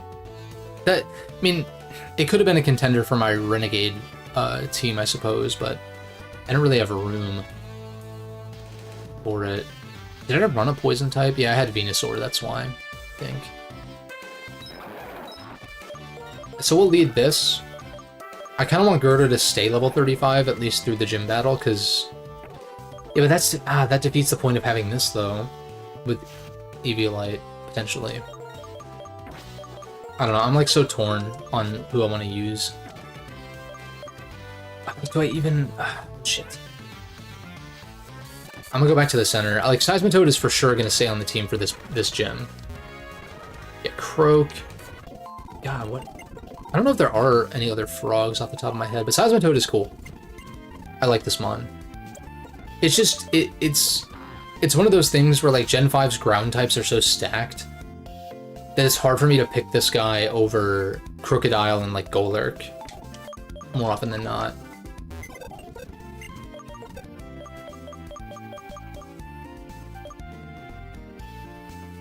Do I want to bring Stoutland? Instead of, like... Like, I love Reuniclus, but I'm just trying to think, like, what is this thing gonna do specifically in this battle, at least? And probably not much. These two are weak, and then, like, Pawnyard's gonna take too long to evolve. And then again, like, so is Archon, but... I kinda want to try using this thing, though. If possible. It'll be good against Skyla, I guess. Yeah. And I guess in that case, how far do you have to go? If I make sure Serp or Servine gets like every kill, it'll probably evolve before Elisa. And so I can afford to put the EXP share on this. And then you... Maybe the King's Rock again. I don't really have much better for held items, do I? Amulet Coin, Black Glasses. I mean, Black Glasses for... Does my Stoutland have Crunch? What is my Stoutland's moveset? Yeah, it does have Crunch. Maybe Black Glasses might not be bad. Let's go with that. Yeah, Bishop can kind of be nasty against the Elite Four. Obviously, against Marshall, that's going to be an issue. In which case, I would rather have, like, Reunitless or something, but... yeah, let's... we'll just go gym by gym. This will be an ever-changing squad. How many mons do you have? 5 again? Okay. I just spam Leaf Blade as much as I can. That's really annoying. I'll probably be able to buy full heals after this gym though, which is nice. Pika. In fact, I'm going to you. Nice. Let me dig. Light screen. Spamming light screen for no reason. Okay, we got the Moxie boost. Coil. Dude, I love Coil, but obviously we're contrary, so that's not viable, because it'll give us minus attack, defense, and accuracy. But Coil's a cool move. I like shit like that. Jolt. Oh, what the fuck? That's fucked up, man. Who actually runs Pin Missile on this thing? Come on, dude. Unforward. Oh, we retaliate for double damage. Yeah. Nice. Crunch. Just 2 KOs. Nice. Yes, now we get that Serp. Get that Serp. Good old Grass Dragon. See, now we times 4 resist Electric. And Water, in fact. So, pretty decent typing. Of course, gotta be careful of Ice-type moves. Dragon Breath is disgusting. This hits both opposing sides, but the para chance is too good, I think, to pass up. So I'm gonna get rid of Twister for Dragon Breath. Yeah, buddy, Grass Dragon. Hell yeah.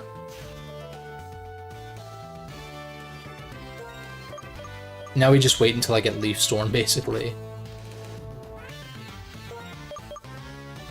It looks like if this thing was plus special attack, it'd be pretty strong.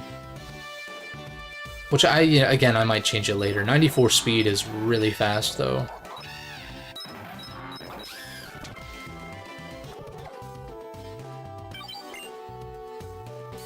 Oh shit, I forgot.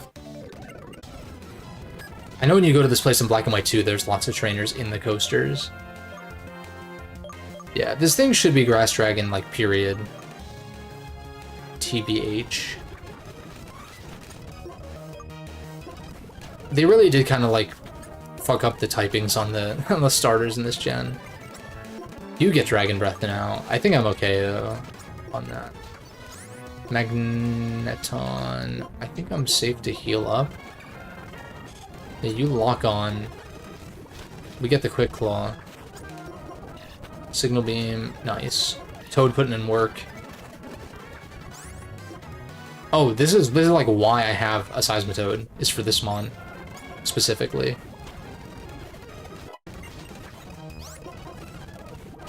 What is up with y'all in Pin Missile? Why do they keep clicking Pin Missile with their Jolteons? And I guess in that case, yeah, they had nothing better to go for, but like, come on. Also, Bonnie fainted, so...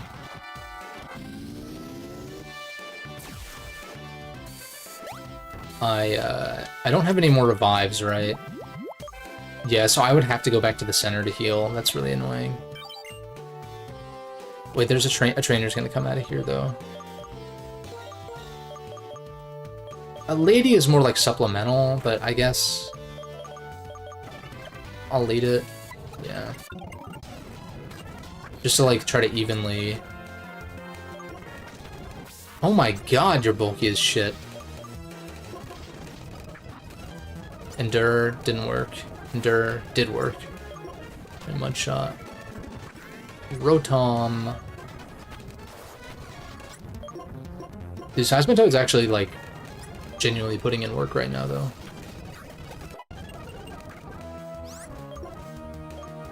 You.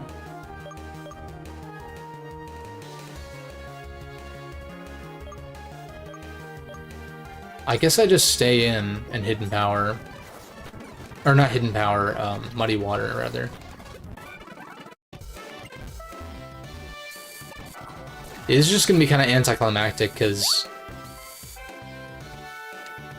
I need to go heal. I don't wanna be, like, not at full health when fighting Elisa.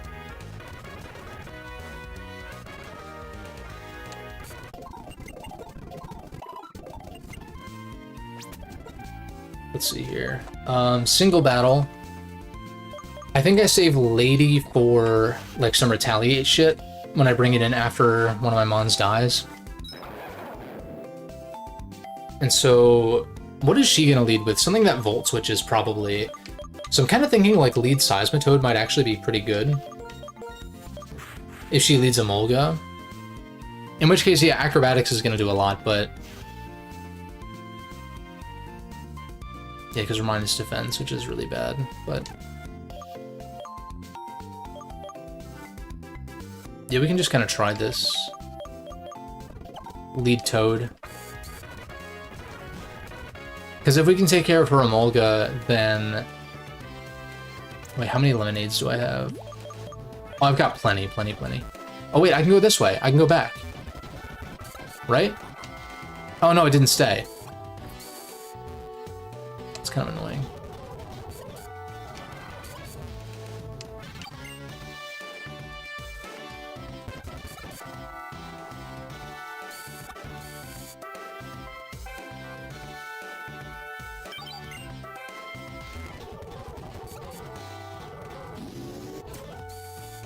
Yeah, this gym looks cool aesthetically, but I'm like, the actual gimmick is like kind of not that great because of the whole backtracking thing. I'll just activate this now. Okay, these guys are EXP shared up. You've got Quick Claw, even though you're plus speed. But like, I guess there's gonna be faster stuff anyhow. Very likely.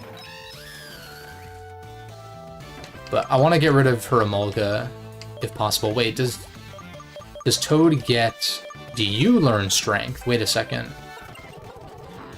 This might... yeah, this is low-key, like, kind of good for Emolga. 18 hours, Lamau, as if. The Fantastic Speed leave you dizzy. Goat. Let's go!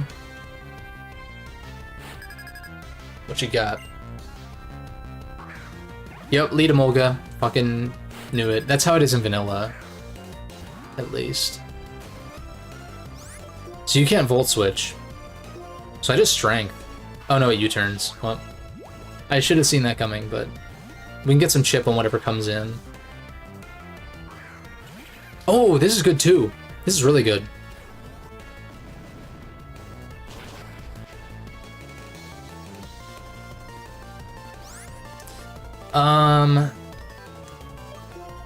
God, Galvantula is so cool. Electric Bug. I don't really have a better switch in for this, so I think I just stay in and click Strength again, because she might... oh, she has... it is Energy Ball. I should have seen that coming. That's really bad. I was going... why did I think of that? I forgot this thing got Energy Ball. God damn it. I mean, Serp is probably faster because of, like, EVs and shit. So I could go into that and Dragon Breath. Damn, that's really annoying. This is where shit really starts to ramp up, I feel like. Or I go into you and retaliate, but I feel like I saved that for later, though. I doubt you're faster. Yeah, I guess I'll just go Serp. That's really annoying.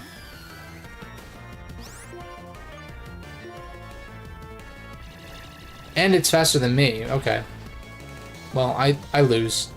I think I lose.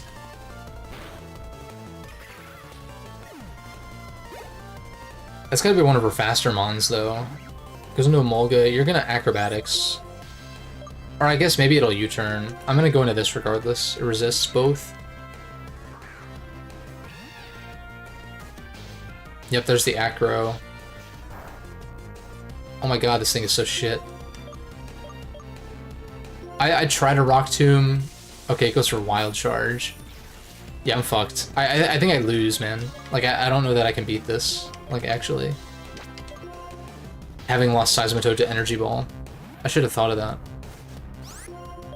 Damn. I mean, U-turn is pretty obvious here, right? Am I over-predicting? I'm gonna try to... Yeah, okay. The U-turn comes out. I mean, if I can bulk up enough... That's annoying. This is probably Electric Dragon, also. Also, its sprite is a little bit fucked up. There's like a little like yellow line to the left of its nose. I don't know if that's visible to y'all, yeah. No body press in this gen, so I'm not really too concerned with it raising defense. What I am concerned about is damage. Yeah, I'm concerned about the damage it's gonna deal to me when it finally attacks, but...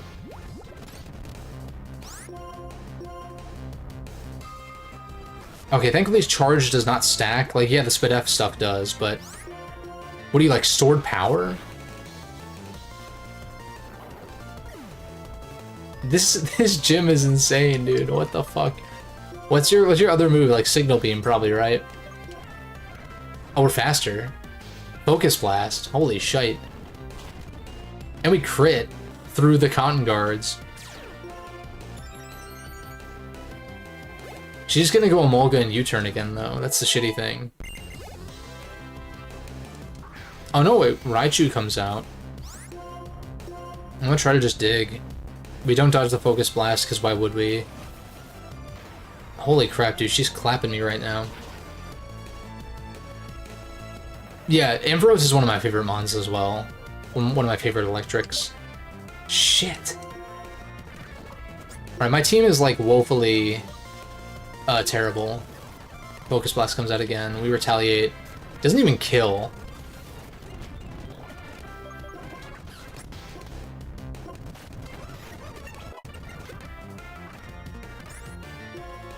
I hardcore lose. Holy crap, dude.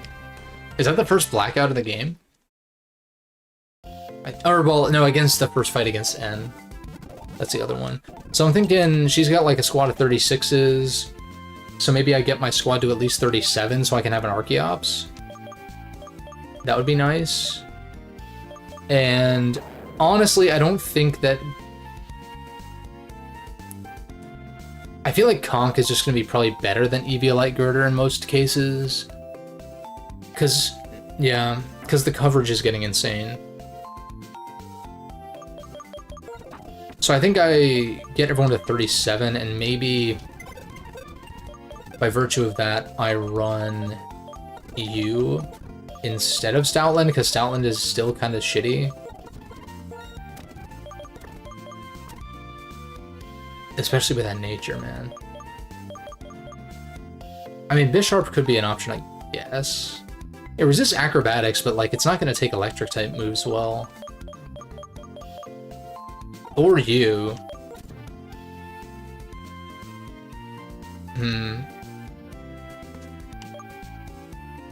Maybe that's the answer, and I put Eviolite on this.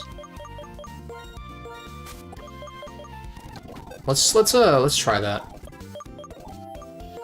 So first and foremost, I'm gonna put an EXP share on you.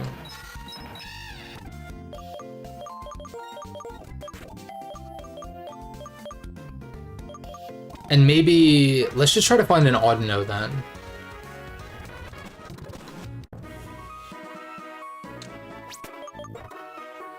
I have plenty of repels.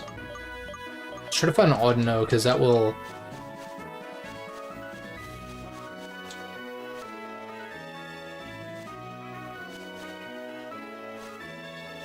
Oh. Oh shit, it's the goat. What the fuck? What are you doing, King? Literal King? Get the fuck out of there.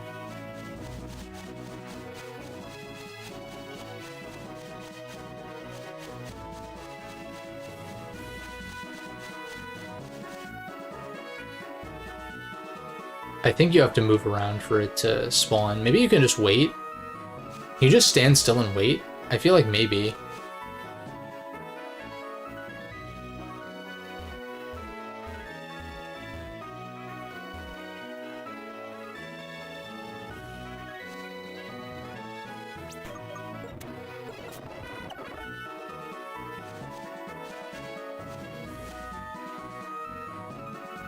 Maybe it's better to do this on the other route. I feel like maybe this other route is actually better. Yeah, because I can...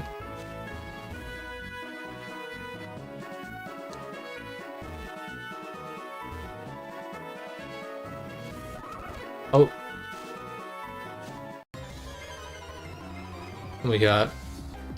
Oh my lord. Hello there. Oh, it's pressure though. I mean, I can still like kill this thing for good EXP though. Bisharp is so cool. That's another one where like it doesn't always make the cut on my teams because there are other mons I'd rather use, because like dark types are also kind of stacked in this gen.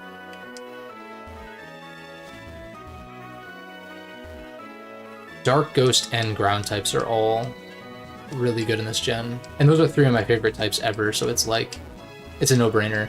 Honestly, though, the pool of mons in those typings probably contribute to those being my favorite typings. There's one. Let's go. Low kick you. Gives me Serene Grace. We're gonna need way more than that. I mean, at least once Girder evolves... Well, that's where the minus attack is coming into play. Low kick would have killed if it wasn't timid, but whatever. I might be at the point, like, I'll get everyone to 37, and then if I still can't beat Elisa, I'm gonna tweak the natures on my mons and see if that helps.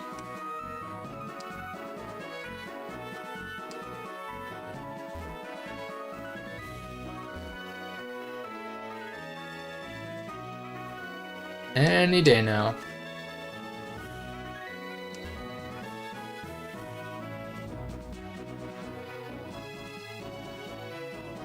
Oh yeah, I think I mentioned last time I jumped into Skyrim again, and that game is dangerous, man. That game is so fucking dangerous, but it's so good. Like, it's... Playing it again... Like, it's not like I haven't played it on and off over the past, you know, decade or whatever. Because I have. But, like, I don't know that I've played it much since I built my PC, which would have been in 2020. Like, I definitely jumped into it some. It's hard to tell because the hours don't track when you play modded.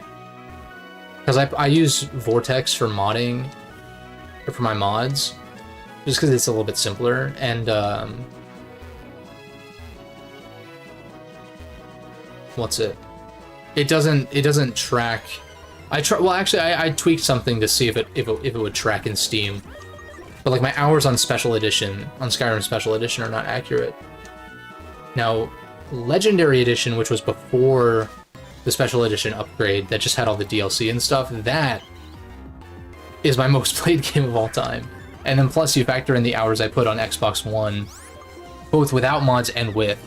I played a good deal of Special Edition without mods, actually, initially, and then I did experiment with modding on console.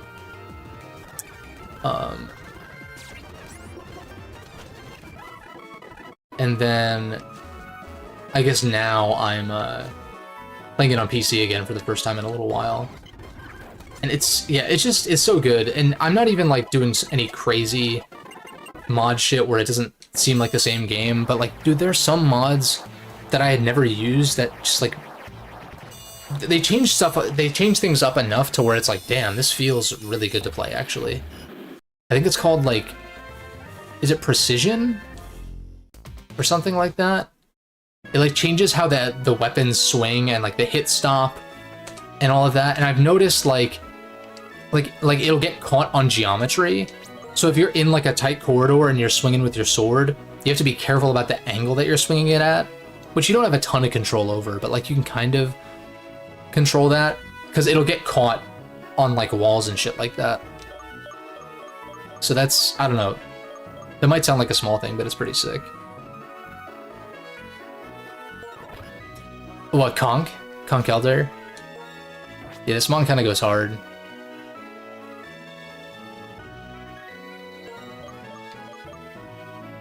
But it's tricky because Conk was a trait evolution. I don't know what he's modeled after. It's like kind of odd. It reminds me of those giant Joker minions in Batman Arkham City a little bit. Like the, what is it, the whatever brothers or whatever, where they're each missing an arm. That's what it reminds me of because of the clown nose. Yeah, we've got a Conk now. So that's lit. I do kind of want to get it to 37 as well, so we'll just keep grinding these Audinos.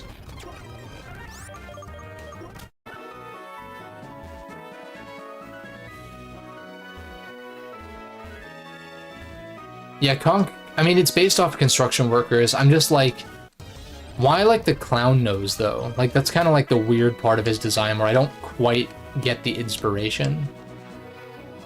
Unless that's not supposed to be a clown nose and I'm just like looking at it wrong.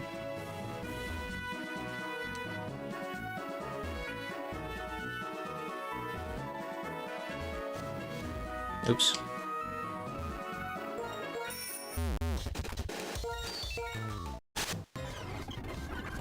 Alright. Now this should one-shot because we are fully evolved.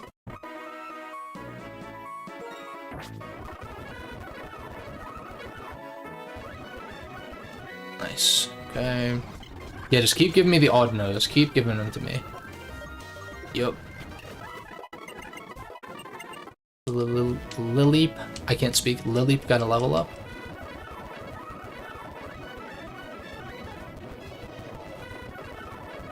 Come on now.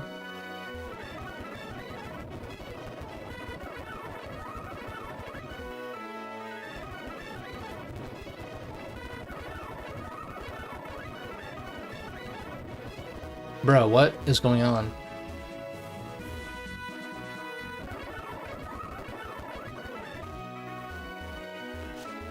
Oh, there we go. It just didn't want to spawn by me. Wrong mon. I mean, I guess killing whatever I come across is actually, like, still fine, but...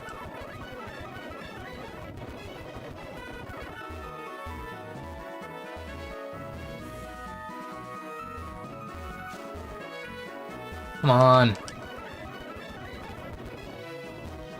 Because at least once I get conked to 37, which I don't necessarily need to do, but I'm just like... Serp and Seismitoad are already at that level, so... I don't really feel like spawning in rare candies or anything. Like, if we have to grind, we're gonna do it naturally. But I'm not grinding unless I absolutely have to. Because grinding in Pokemon is, like, not that fun. It's not like battling wild Pokemon is, like, a challenge or has any unique mechanics or whatever. It's just 1v1s, like, super easy shit.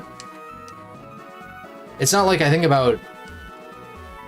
Like, obviously, I'm a big fan of Atlas games, like, gameplay-wise. And, like, those games, the combat systems are so fun that grinding doesn't really feel like a chore as much.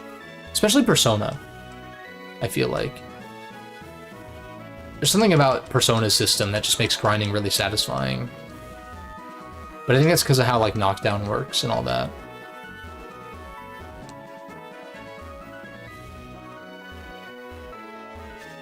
Whereas I think I prefer boss fights in, like, mainline SMT, probably. Not even necessarily mainline, but just, like, the non-Persona games. Like, DDS is not mainline. It's not even technically Shin Megami Tensei, it's just in the Megaten umbrella. But they just happen to have that subtitle in America. Kinda like how the Persona titles used to have the SMT moniker before Persona. Until P5 changed that. Do I want Dynamic Punch? It's pretty shit accuracy, so, like, probably not.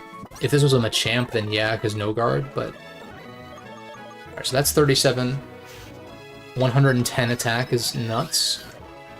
Mach Punch is gonna have to wait for Move Tutor though, for a Move Relearner, which I believe is, I think they're all in Mistralton, if I'm not mistaken.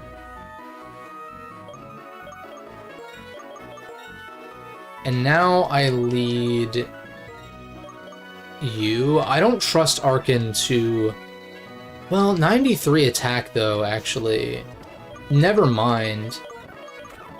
This thing can probably... I don't know if it one-shots. Well, it's holding an EXP share, so Acro is not going to do much. So we actually take that off then, right? Because since I'm leading it anyway. You have the Eviolite, which you don't need anymore. I would want... I probably want Quick Claw on you, actually. Oh, I can't move items yet? Is that Black and White 2, specifically?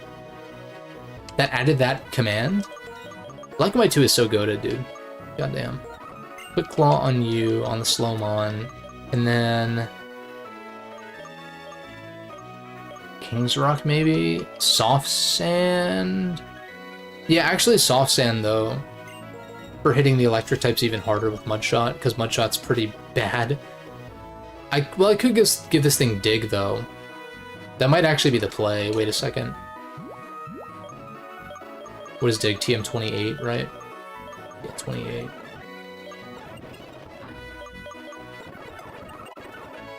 Nice. Everything has Strength and Dig that can learn it. Pretty much. Not you, though, but...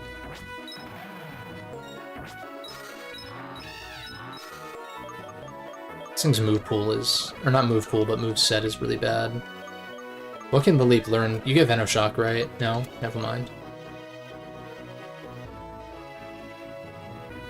Yeah, there's just a lot of, like, really small touches that Black and White 2 adjusts.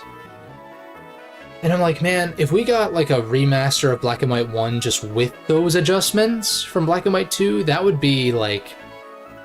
That's, like, more than I could ever ask for. From that. You're a special attacker, though, so... No way you get Incinerate, you're a grass type, yeah. Nothing gets a Volt Switch, obviously. T-Wave. No. Buggle-Strug. Rasnot. It's better than fucking Constrict. You turn Rock Smash. You don't get Snarl either. I don't think Hey, what is it called? Amoeba? Not Amoeba. Anemone. Can, Snarl. I don't think it's capable of doing that. No Psyshock, no Calm Mind either. I guess, like, Hidden Power is an option, but I just gotta bank on this thing learning, like, better level up moves. Maybe using this is actually a bust because of that, but... we'll see. That's true, they could release him in a dual pack. That is true. Didn't quite one-shot. I still like Lileep defensively, though, like... I guess it's shitty it doesn't have Leech Seed or something. Or, like, I can at least, like, passively chip away at something. I don't have TM Toxic yet. Also, I found out I think Sleep Talk is not a TM in this gen. Which is sad, because I would have actually run that on Conk. Because of all the sleep spam running around.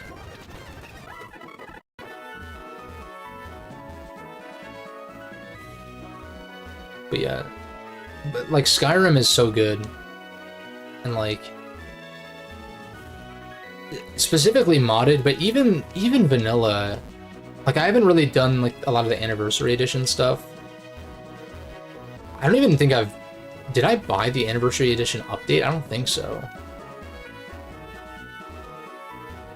Or maybe that got... I don't remember. Because Special Edition was given to people who owned Vanilla or Legendary Edition for free. So I don't know if I got the Anniversary Edition for free, like the upgrade, or if I bought it, or what. Because, like, I have Survival Mode. And I have the fishing stuff, so I might have? I'd have to check. But either way... That's, like, it's an all-timer. Like, yeah, could the systems be deeper? Could the combat be better? Yeah, but, like, there's so much that it does right in open world design, which I feel like is lost on a lot of people, including Bethesda themselves, apparently.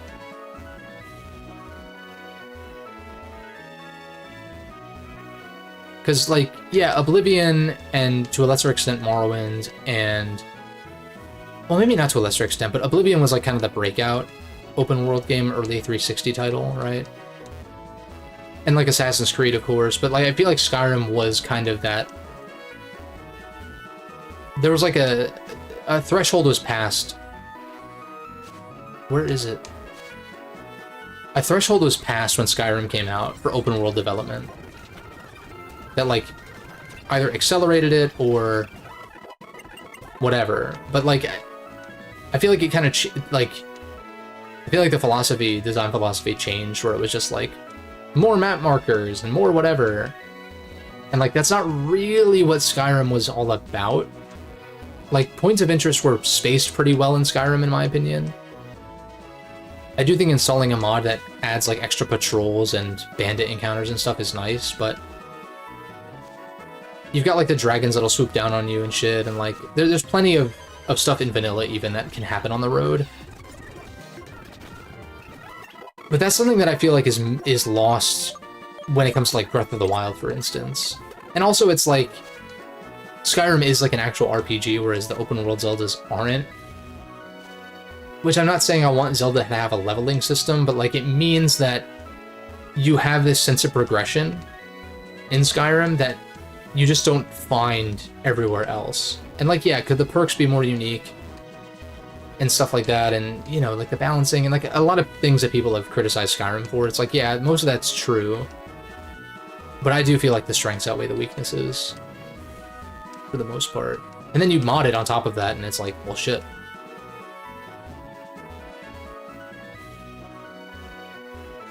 Yeah, that's like a top 10 of all time right there. I've been thinking about that lately. I'm like, I've played most old games that I really want to play. There's stuff that I've missed, of course.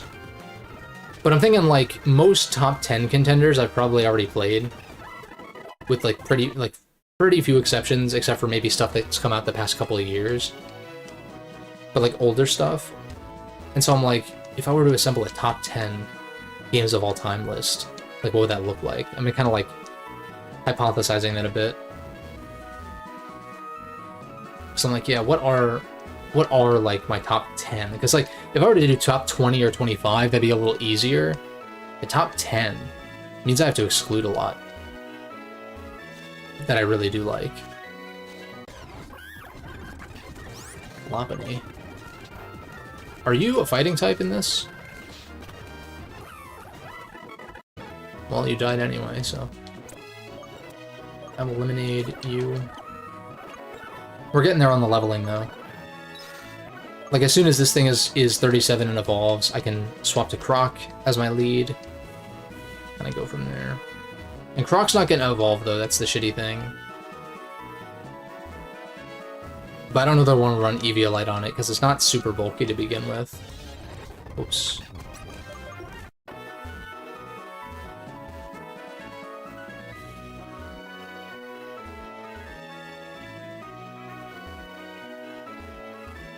Yeah, there's not like a ton to do in Drift Vale, so at least if I can get past Elisa, and we start with like Drift Vale Drawbridge next time or something, that might end up working out, just because this grinding is taking a little longer than I anticipated. Yo, like, what is going on? Can one of these spawn? And I guess the other thing, and I might do like a video on Skyrim just because I'm replaying it and shit. Maybe. I don't know what the angle would be. I guess I've been playing it for about 10 years now. But, so that could be the angle. But either way, the other thing with Skyrim is like, that's not a game where like, you can do like multiple playthroughs with different builds and like, I know Zelda's not really trying to be that, but that is a plus that Skyrim has, where it's like, I'm not trying to do everything in a single playthrough. not that you need to in Zelda either, but it's like there's not really an incentive to split the different quests and stuff between multiple playthroughs in Zelda, whereas in Skyrim or just Elder Scrolls in general, it's like, okay, this character is like, you know, morally aligned to more of the evil side, so you're gonna do Dark Brotherhood and Thieves Guild or something. And it's not always that simple either. And then like, okay, my warrior who specializes in heavy armor is gonna do like the Fighters Guild or the Companions or whatever, and maybe join the Stormcloaks or Imperials and do that side of things. And then like, oh, my like Nightblade mage or something like that is gonna do the Dawnguard vampire side, whereas my archer is gonna do the Dawnguard side because they have crossbows and shit, and that kind of feeds into things. And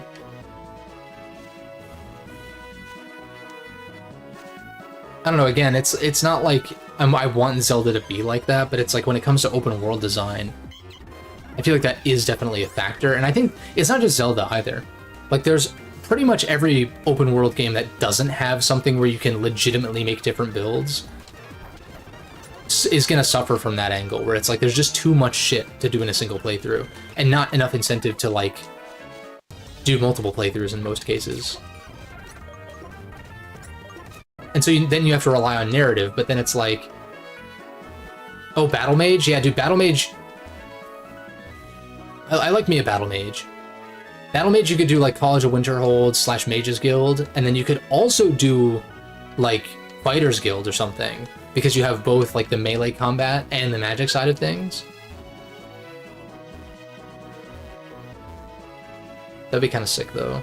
Right now I'm doing a role-playing build where my character is a Dark Elf who is ex-Morag Tong, which is like the Assassin's Guild of Morrowind. And he's from House Lalu, which is the house that attacks House Redoran in like Solstheim in Skyrim or whatever. There's like a little mini quest thing with that. And so the idea is like I started on Solstheim with an alternate start mod. And I'm rocking like one-handed, but also I'm rocking like a sword and like restoration. I've got like some fire magic too, but I haven't been using it much. And then I've got a crossbow specifically, which I typically don't opt for. Usually when I, but it's not like a full sneak build either. But basically I'm rocking like the chitin armor, which is like one of the Morrowind armors, and so I look the part of like ex-Morag Tong.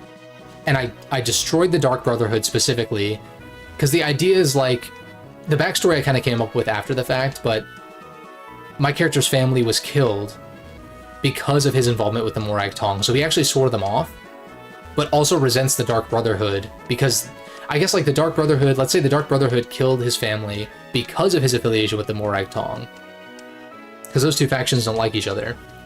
And so he decides to go to Skyrim, after, of course, like leveling up a little bit, and dealing with Solstheim as a level 1 is really hard, because Solstheim is like a late game, post game area kind of deal, because it was a DLC location.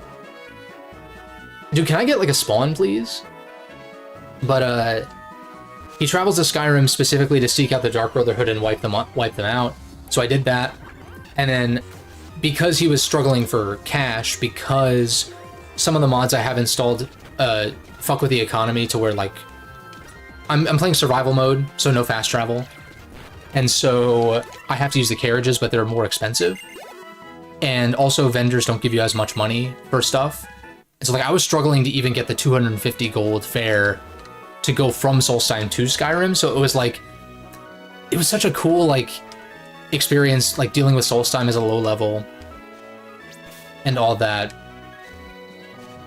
Yes, I've done pretty much everything in Skyrim, to be honest, with different builds and stuff like that. I'm playing as a non-Dragonborn because there's this mod called Skyrim Unbound that allows you to choose if you have the Dragonborn abilities, because that's one thing that bugs me about Skyrim, is that it forces you to be the Dragonborn, and it's a little bit too like Chosen One-esque for my taste. But the Dragonborn DLC is sick. I like to do like, typically my playthroughs that do main quest and Dragonborn main quests as well will be like a Nord, who, like a Nord warrior kind of deal or whatever, and kind of go that angle. Nord Battle Mage could be cool though, because I haven't done a Battle Mage build in a while, but I'm thinking, because I'm using this Precision mod, I think that's the one, Precision, that tweaks like the melee combat physics and shit. I want to use a two-handed weapon because that two-handed weapons look so nasty. Like it's so much more visceral with that mod installed. It's super cool. Ah, shit. But like, because my character was strapped for cash, he joined the Thieves Guild, and so I'm kind of like in the middle of that quest line, and so I'm kind of doing all the Thieves Guild stuff, even though I'm not like a full sneak invested. Like, I'm not trying to go like Stealth Archer, but like that is definitely a factor. But what I would like to do, I'd like to do like a Wood Elf character with like a regular bow, not a crossbow, and go like full Stealth Archer with that. Maybe Dark Brotherhood on that one. But right now I'm torn, or no, actually, I think I'm gonna have my ex-Morag Tong guy not join the vampires and have him join the Dawn Guard instead. Because for one, crossbow enhancements and shit, but also because he's like, I guess kind of reformed in a way from his like assassin days or whatever. That's kind of like my little like backstory for him.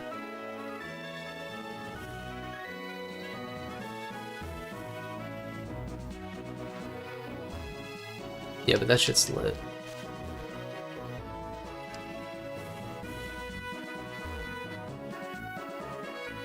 But I'm a big fan of the both of the DLC storylines and stuff. Like the Dawnguard stuff and the Dragonborn stuff I think is a really cool addition. Hearthfire is also cool in a different way. That's like the house building one. That one's kind of fun just because the customization of it, but it is like... Oh my god, what's up with the sleep?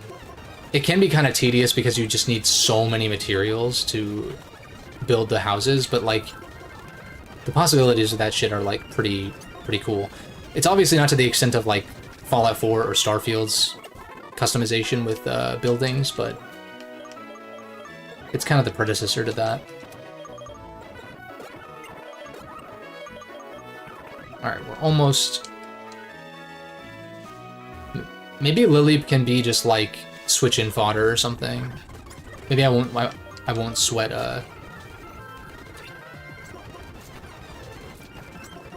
maybe I won't sweat getting it up to par. Krokorok maybe as well. I feel like if I have an Archeops at the very least, I can probably outspeed her Emolga. Whoops. Since I'm plus speed. I guess her Emolga could also be plus speed and also EV invested, but we'll find out. Also, it's unclear if her Emolga even has Volt Switch. What, it was Wild Charge, U-Turn, Acrobatics. Did we see the fourth move? It probably is... Would they run... I'm like... Would they put Volt Switch and U-Turn just in case of the electric immunity? But I guess Volt Switch is not the TM I'm gonna get from her anyhow. So, yo, can we land our attacks? Oh my god, so close.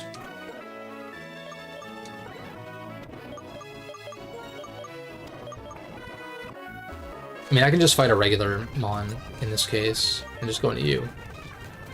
Natural Gift, nah. Strength. Amnesia, that's actually pretty good, actually. I'll take that over Ingrain. Nice. Finally get this thing. Let's go Dragon Pulse? Nah. If I could put that on Serp, that would be kind of nice. But then again, that Para chance with Dragon Breath is really nasty. Alright, I think I'm good to challenge Elisa again. Get our Archeops 107 speed. That's really disgusting. 121 attack is really insane too. This would be close to it if it wasn't minus attack, obviously. But I say we give it another shot. Do I lead Toad again? Maybe she will go Galvantula to try to Energy Ball me again, but now I know. And I can go into, like... I don't know if she'd have a Bug Buzz at this point. I feel like that's a little bit overkill, but Energy Ball is not really far behind. It's a TM in its coverage as opposed to being, like, Bug Buzz, Galvantula get naturally later on.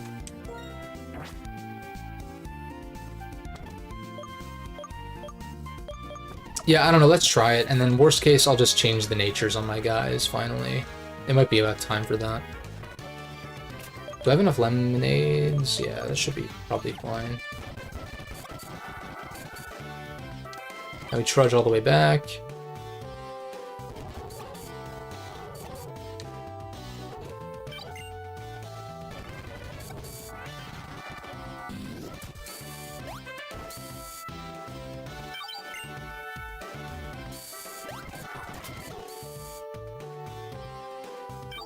Yeah, I'm really excited for like Skywind and Skyblivion to be finished, which it's gonna be a while, obviously, because like resources are limited for them, but that's gonna be insane. Because like Morrowind, I recognize that Morrowind definitely has like the better writing and the better like main quest, obviously, and more factions, and like there's so much about Morrowind that's great, but actually playing it just isn't that enjoyable to me, even with mods.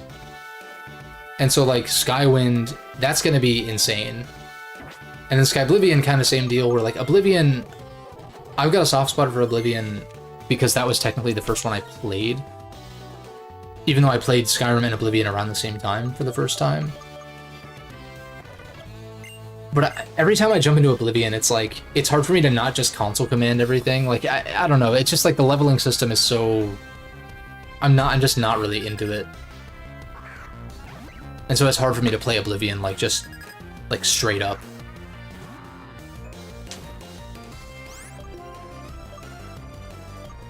Now my strength, because you probably go, like I was saying, into Galvantula.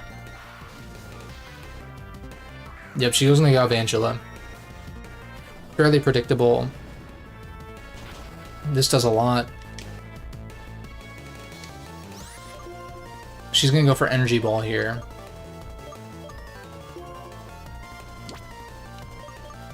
Do I go into this? I feel like Energy Ball is gonna knock this below half, and then I'm gonna be fucked with Defeatist. So, Defeatist is really bad. I wish it was like...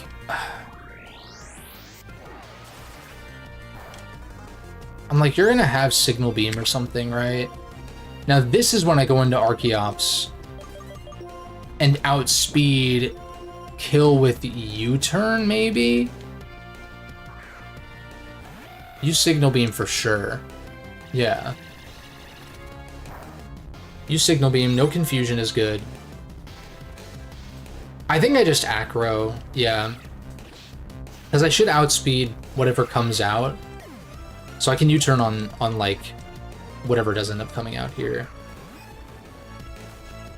Except for you. You might be faster. I don't want to risk it.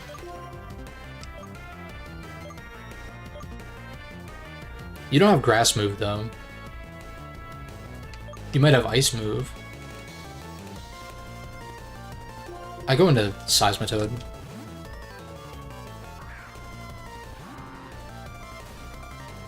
He goes to the T-Bolt. Doesn't work. Are you gonna switch out? That's my only concern if I dig here. Maybe I Muddy Water in case of the switch? No, it just goes for Flame. Okay. That's fine, either way. That did a lot. Oh, it was a crit. That explains that. I was like, what? Alright, good clean 2-hit KO. We'll just do that, because I can Lemonade up against Emolga.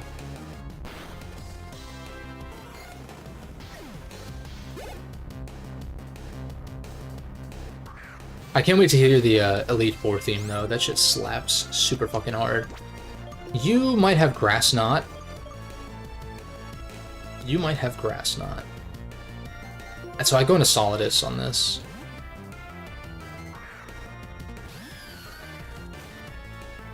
Oh, it just goes for raw Focus Blast, okay. How, do we tank this? Wait, special attack dropped me. Oh, man. I leech. We dodge as they dodge. We leech. If Focus Blast gets the Spadef drop, then we get a Spadef raise, and that's, like, super good. Of course, they're gonna try to revenge kill with Emolga anyway, so it's not gonna matter. I'm gonna be forced out, but... Now I Lemonade here.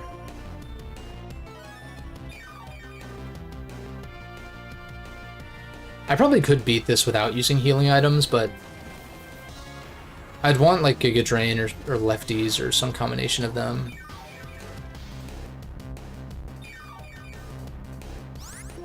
Oops. I'm nervous about Static, but it might be Lightning Rod.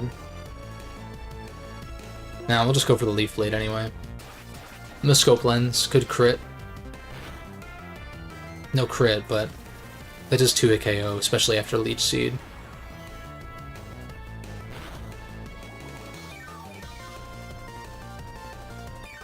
She might go for a potion here, but I'm down to just, like, crit. Let's crit this one, come on. Nope. Still a clean 2-hit KO, though. With the leash, of course. And I'm guessing this thing is Lightning Rod, because I bet Static would have procced, like, 30 times by now.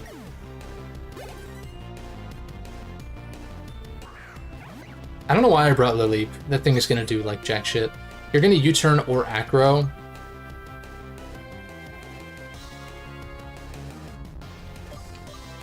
Which means... I bet it just Acrobatics is... Wait, how many mons does she have left? Zebstrika and Ampharos in the back, right? I can imagine this thing is going to be very good, so I'm just going to go into it. Because it'll probably live in Acro, I hope, at least.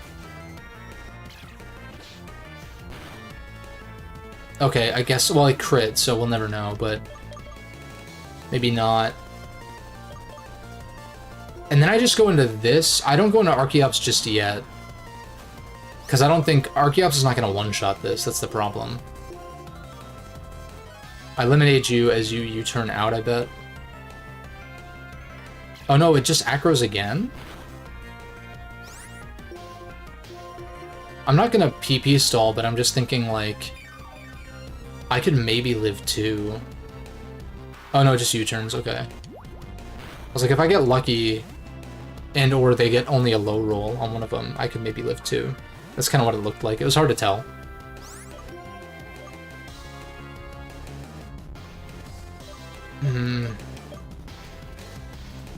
The reason I beat this was because I crit before.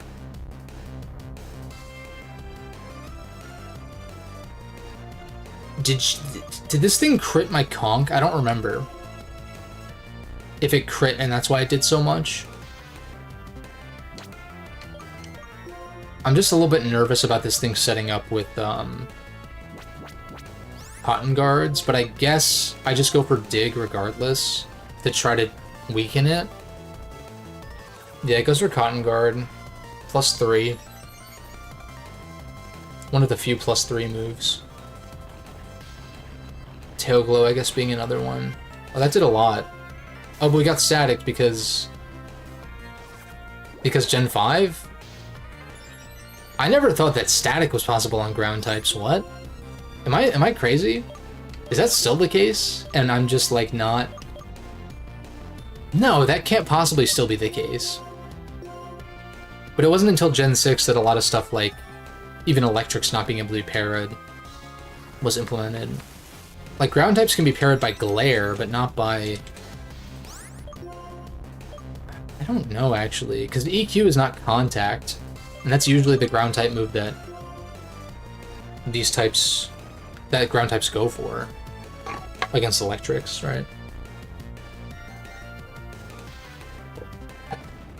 Oh wait, this is actually kind of lit. Wait a second. Because we just dodge everything. I mean, unless, of course, it goes for, I guess if it had gone for Focus Blast that turn, but I think this kills.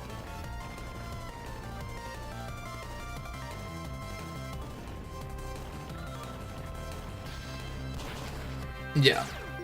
It gets static again. Can you stop?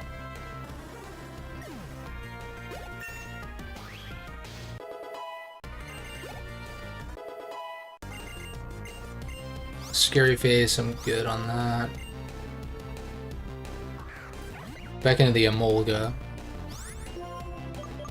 Her last is Zeb Strika, which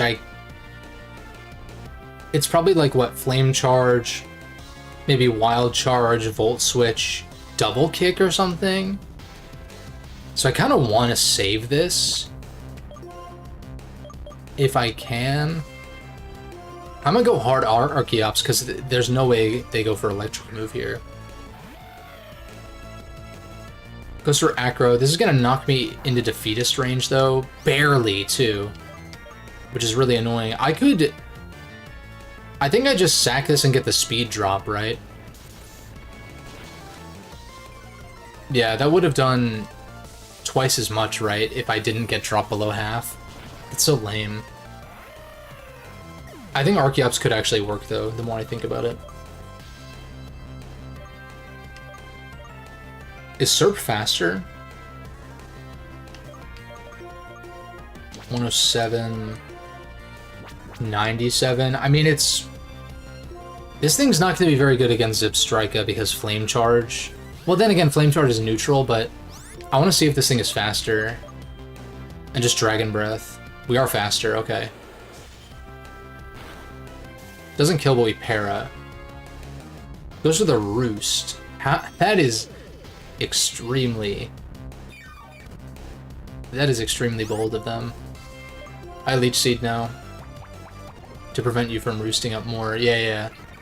I mean, like, you can still roost, but I'm gonna get health back. And now I'm going to go into... Conk might actually be kind of good against Zeb, because it's a physical attacker. But I want to keep Seismitoad just in case, too.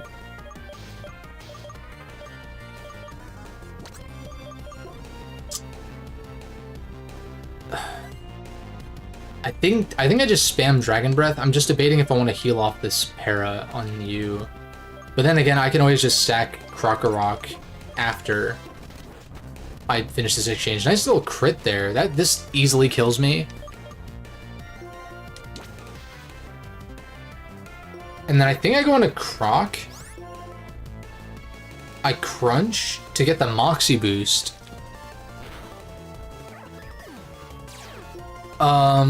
Did I put the Eviolite on this? I don't think I did. I think I fucked up on held items. Because I feel like with Eviolite, I could maybe live a double kick. Yeah, I fucked up. Nothing is holding Eviolite. Why did I do that? I still just go for Dig. Just in case I live this somehow. Oh, I lived on one. That was a high roll as fuck on the second one, though. Oh my god. That was a super high roll. You kidding me? We're +1 attack, so this is gonna do a shit ton. Oh shit, it just knocks. Oh, that was a crit? I don't know if it mattered. I'm gonna be honest, I don't know if it mattered. I wish I could say I would have revenge killed with Mach Punch from Conk, but I would have revenge killed with Conk. It wouldn't get one shot by Zebstrika. Pretty decent fight though. Maybe over prepared just a tiny bit, but it was cool. Some cool moments in there. Now Clay is going to be an issue though, but well, I don't know. I guess I have Serp, so that is a plus. Samurott would be better though. Well, it doesn't resist Earthquake, but it would resist like Iron Head from like Excadrill and shit. I gotta remember there's ice types I could grab from cold storage. In Driftveil. We'll talk about it next time too, but I've always liked that dichotomy of like, you've got like the ground type gym, but there's an ice location nearby. Like there's just something about that that's very cool, as opposed to just being like, it's the ground type area, there's a cave with ground types in it, you know? That's another reason why I like Unova a lot, because you have like Charged Stone Cave leading to the flying type gym. And yeah, there's stuff like that in the other games too, where it's like, okay, what's an example? But it's like, okay, catch yourself a Mon that's super effective. Like, catch yourself a Machop for Rourke. Or, like, catch yourself... I don't know, I guess in Renegade Platinum specifically, you can go and get an Ice type for Gardenia. And shit like that, but not in Vanilla. So what are we looking at? Lileep, you were never going to be a permanent addition. This was just like a just in case she had a Lantern or something. And even then, Ice Beam would have kind of fucked this thing up, so... Yeah, Digless Cave for Lieutenant Surge, good call on that. Yeah, that's another one. And so it's kind of similar here, but like the locales are a lot more interesting. And like, oh, I guess you have like the whole Icarus, like more of Icarus area for Opalucid, whether it be Drayden or Iris, depending on which version you're playing. I'm gonna give you the Eviolite, I never know what to call it. Now, for Clay, I feel like this would actually be pretty good against Clay, maybe. What else can I find? Well, I guess I was saying there's Ice types over there, but like, what do I catch? What would I want Ice type-wise against Clay? Especially considering he probably has a Drill with Iron Head. Seismitoad stays, Conch stays. This thing stays, probably. Well... Wait, how does Dig work? Does Dig make me vulnerable to Earthquake if I'm a flying type? Dig with flying type Earthquake.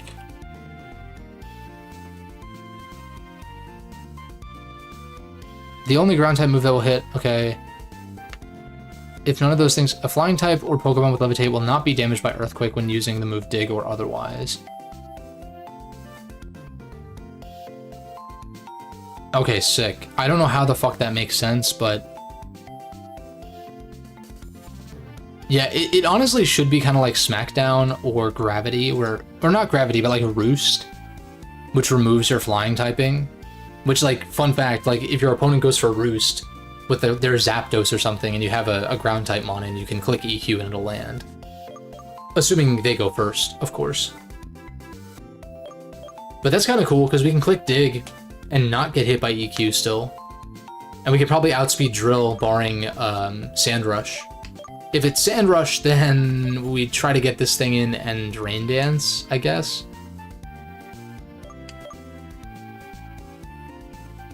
Although, wait, I forget how that works. Because I know, like, Drought and Drizzle and Sandstream and Snow Warning all are permanent. But the moves are still only 5 turns, right? Maybe not. Yeah, for 5 turns. And so, like, if Sand is up now, I guess they'd have to send in their Sandmon again, their Sand Setter. Be it, like, Hippo, or... It's probably Hippo, actually. Because T-Tar's on the ground type. Who's my 6th squad member? I guess I pick up Solosis for now. Try to train it up a little bit. I would love for this Solosis to be shiny, which I could do. I could force that, but I feel kind of weird about it. Eviolite on you. EXP share on you. No item for the Acro. Seems pretty good to me. What's my squad order, though? Like, what order did I catch these guys in? It was something like this, right? These were both Pinwheel.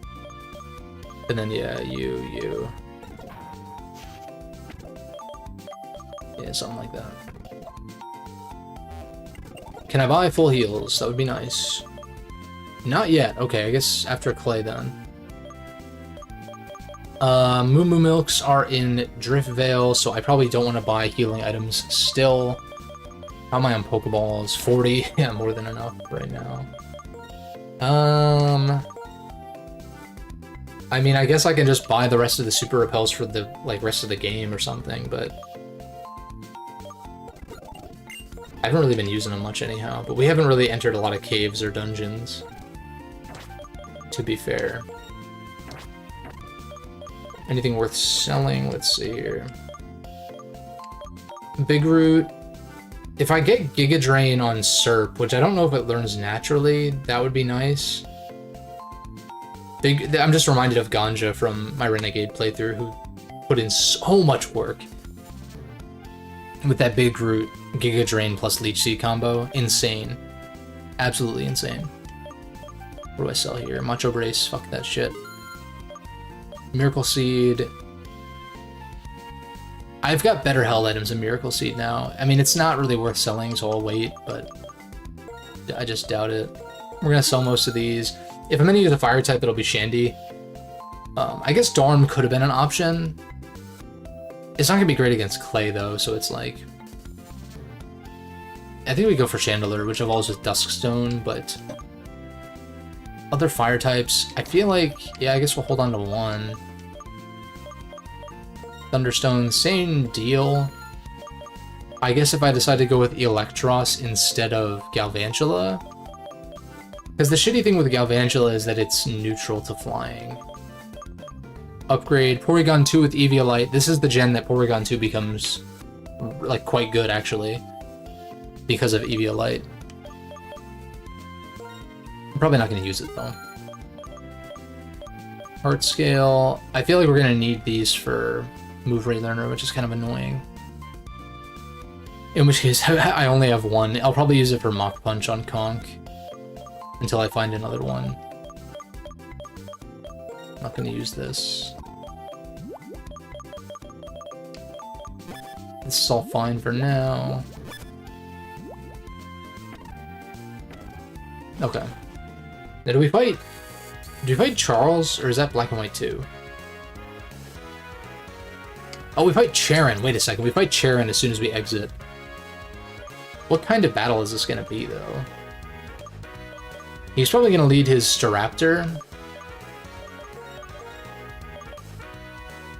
So I kind of want to lead this. God, if only...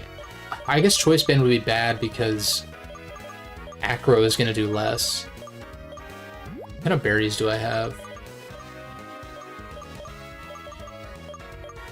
Yeah, see, like, if Citrus put us above Defeatist,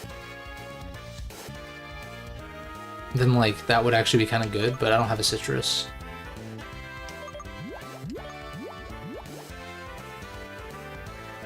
Yeah, Unfort. But we'll lead, I don't even think Archeops is a great lead, because, like, it's gonna have close combat, but... I don't know, we'll see.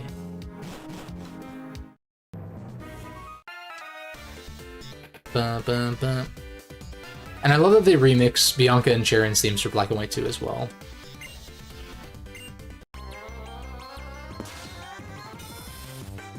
Let's go. Single battle or nom? Yeah. There's the Raptor.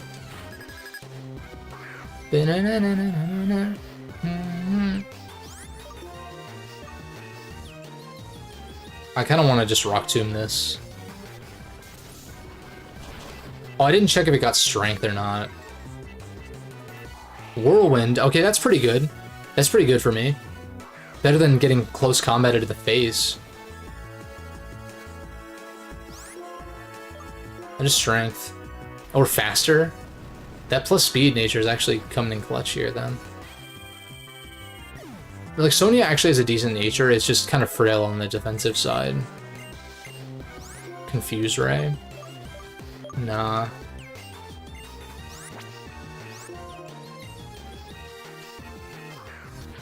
Of course. Simisage, what comes out here? Grass move? You see, like, Archeops seems like the obvious choice, but Seed Bomb is going to do a shit ton. So I have to go into this.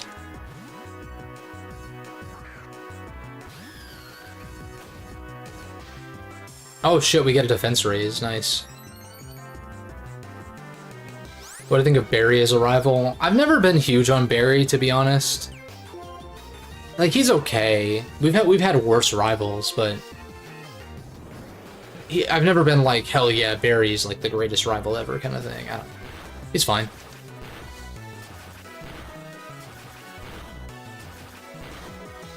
Honestly, I've not really been super hot on most of the rivals. Like, yeah, blue is iconic, and so is silver. But like, aside from like their battle themes, or like silver's battle theme is fucking heat. And like May and Brendan are kind of like a little vanilla. I mean, I kind of like them, sort of, as far as friendly rivals are concerned. Barry's okay. I like Sharon and Bianca a lot because they have the character development and all of that.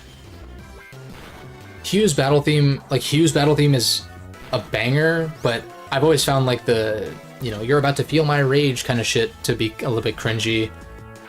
I feel like that's probably a localization thing. Like, there's a better way they probably could have put that, but regardless. And then what? Gen 6 rivals? Garbage. Literal shit. How is another one kind of similar to Barry, where I'm like, yeah, they're fine. Gladion's really cool, though, because I guess he's like a secondary rival. Gen 8, I actually think...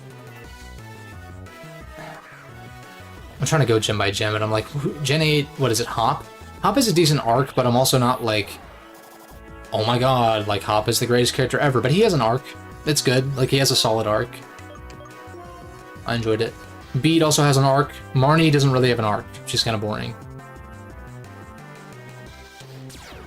And then Gen 9. Nemona's solid. I don't know. I've never really been, like, over the moon about the rivals in most cases. For whatever reason. Like, I usually think about, like, I guess, like, the team leaders and gym leaders and shit like that. Your fire ground. What do you go for here?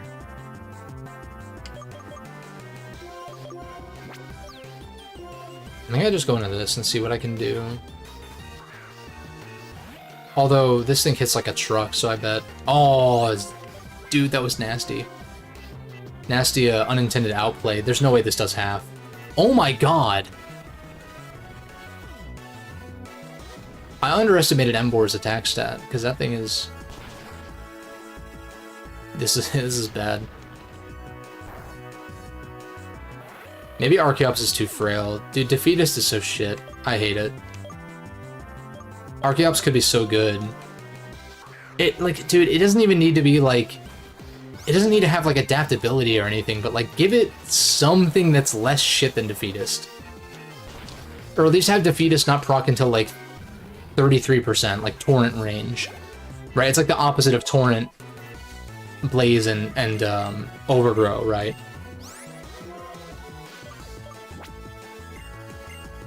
Have it be below a third. Like, I don't think that would be broken. You could even say 25%, but at that point it's basically dead anyway, so... That would prevent you from just running Sash, though, and destroying everything, but...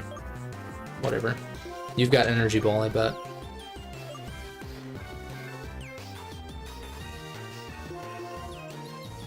I just go into my ×4 Grass Resist. Reflect. You're Magic Guard also, so... Also, you have High Spit F, so I'm gonna try to just Leaf Blade crit you. What does Gravity do here? Does that, like, increase accuracy of certain things? That's a crit. Fuck yeah, dude. Called it. Let's go. There it is.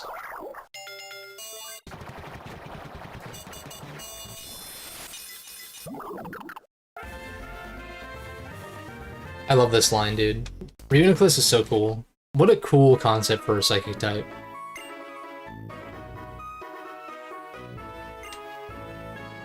Oh, at least it actually does kind of help us out a little bit. Just not against Team Plasma specifically.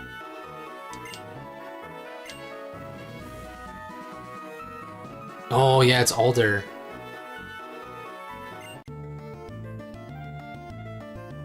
And like champions being involved with your story is not unheard of. Like that, we've seen that since Gen 2 with Lance. And like, yeah, it was really just Mahogany Town, but it's something. And then Steven shows up periodically, Cynthia, same deal. Alder, dude, Alder as a character is really fucking cool. It's a shame that his team is like not really that good. But I think he's also just limited by Gen 5's decks. He's got Volcarona as his ace, so I mean that's pretty hard. The character development though. Why would the champion be goofing off in a place like this? Steven and Cynthia are just like sitting there like that one meme where it's like looking over to the camera. I can't do the exact face, but you know what I'm saying. I heard that remark. You're quite a judge. You little shit. I'm the Unova Pokemon League's champion. Pleased to make your acquaintance. For your information, I'm not goofing off. I'm on a voyage. I know every corner of Unova. Or Unova, whatever. I'm Sharon from New Vemitown. I'm a little baby boy with a snotty nose. My goal as a trainer is to become the champion. That was mean. Sharon's not too bad, but it's mostly once he glows up. Next game. Traveling with a goal in mind is a commendable thing. And what do you plan to do after becoming the champion? What else is there other than striving to become stronger? The strongest trainer, that's the champion. Becoming stronger, you say. Is that alone enough of a goal?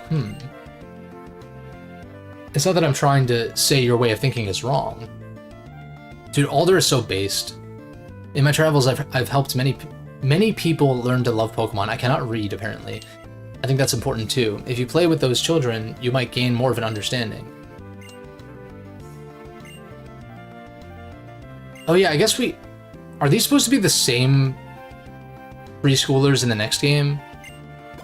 I wish they were expounded on more, like if they were actual characters maybe.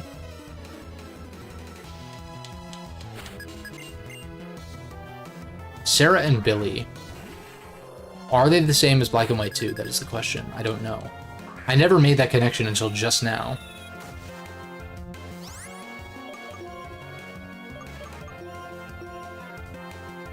Oh, we're actually teaming up with Charon right now. I forgot about this. That's pretty lit. Like fucking Sizotoad's cry is like it's great. Iconic. Citrus, Embargo. The double Embargo. Everybody gangster until they hit you with a double Embargo, though.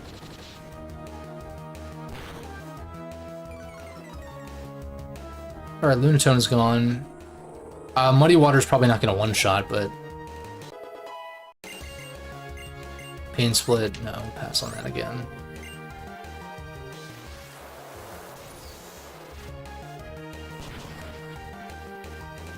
What ice type would I want to grab for Clay, if anything? Keep thinking, and I'm like, I already used Weavile. Like, I'd love to give Weavile another shot. Because my Weavile from Renegade was, like, not that great, but... Maybe in Black and White 2 instead. I think it's hinted that Lance was the champion before Blue in Gen 1. But that also is weird because then, like, what's with the Elite Four? Maybe that was when the trend of Elite Four plus champion was a thing? Or maybe there was another Elite Four member that stepped aside? Because we have to consider... I was thinking about this earlier. I'm like, is the Striaton and Nacrene City gyms, are they just inactive in Black and White 2? Or is it that there's 10 gyms and that they kind of like take turns as far as who is actually involved in the league? I kind of like that concept, where like each season or year or whatever, the gym leaders kind of get together and they decide like, all right, who are going to be the 8 for this gym challenge or whatever kind of thing, where it's a little bit looser. Right, and so I wonder for Elite Four if like Will or Karen, yeah, because Koga hadn't joined yet and Bruno is still there. I wonder if either Will or Karen were the other Elite Four, but then like once Blue dethroned Lance, then Lance took over as the 4th Elite Four member. I'm not exactly sure how it's supposed to be played out, or if it's that there just was no champion that you would battle before, or that Lance was like the 4th Elite Four member and champion. I'm not entirely sure. It's kind of odd, because I know for sure like Lance says like you would have beaten the Pokemon League if not for your rival getting here first.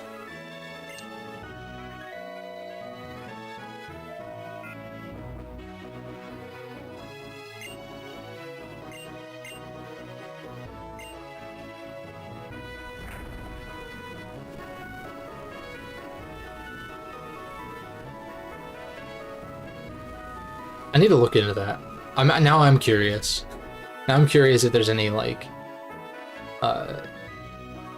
there's any material that like states what the case was with that. Because then Lance is the champion of the Indigo Plateau in Gold and Silver. So maybe like the events of Kanto had them instate the whole Elite Four plus champion thing in universe. Either that, or, like I was saying, there was a 4th Elite Four member, and Lance served as the champion or something. Yeah, I don't know.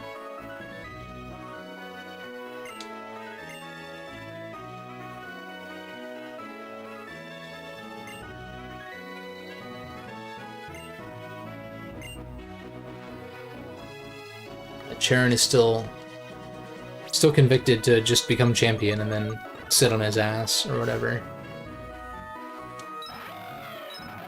But yeah, this is like perfect timing actually. The team might get shaken up.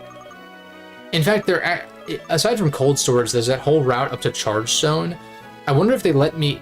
I know like Clay normally destroys the Electro Web that closes off Charge Stone, but I wonder. I forget if in this hack you can go in there, but maybe I'm thinking about Black and White 2, where you can go at least a little ways into Charge Stone, you just can't go all the way through. But either way, next time we will take care of Drift Veil with one of the most banging tracks in Pokemon, of course. And we'll take on Clay, and probably try to push through Charge Stone as well, because there's not a ton of prep for Clay, aside from maybe some grinding.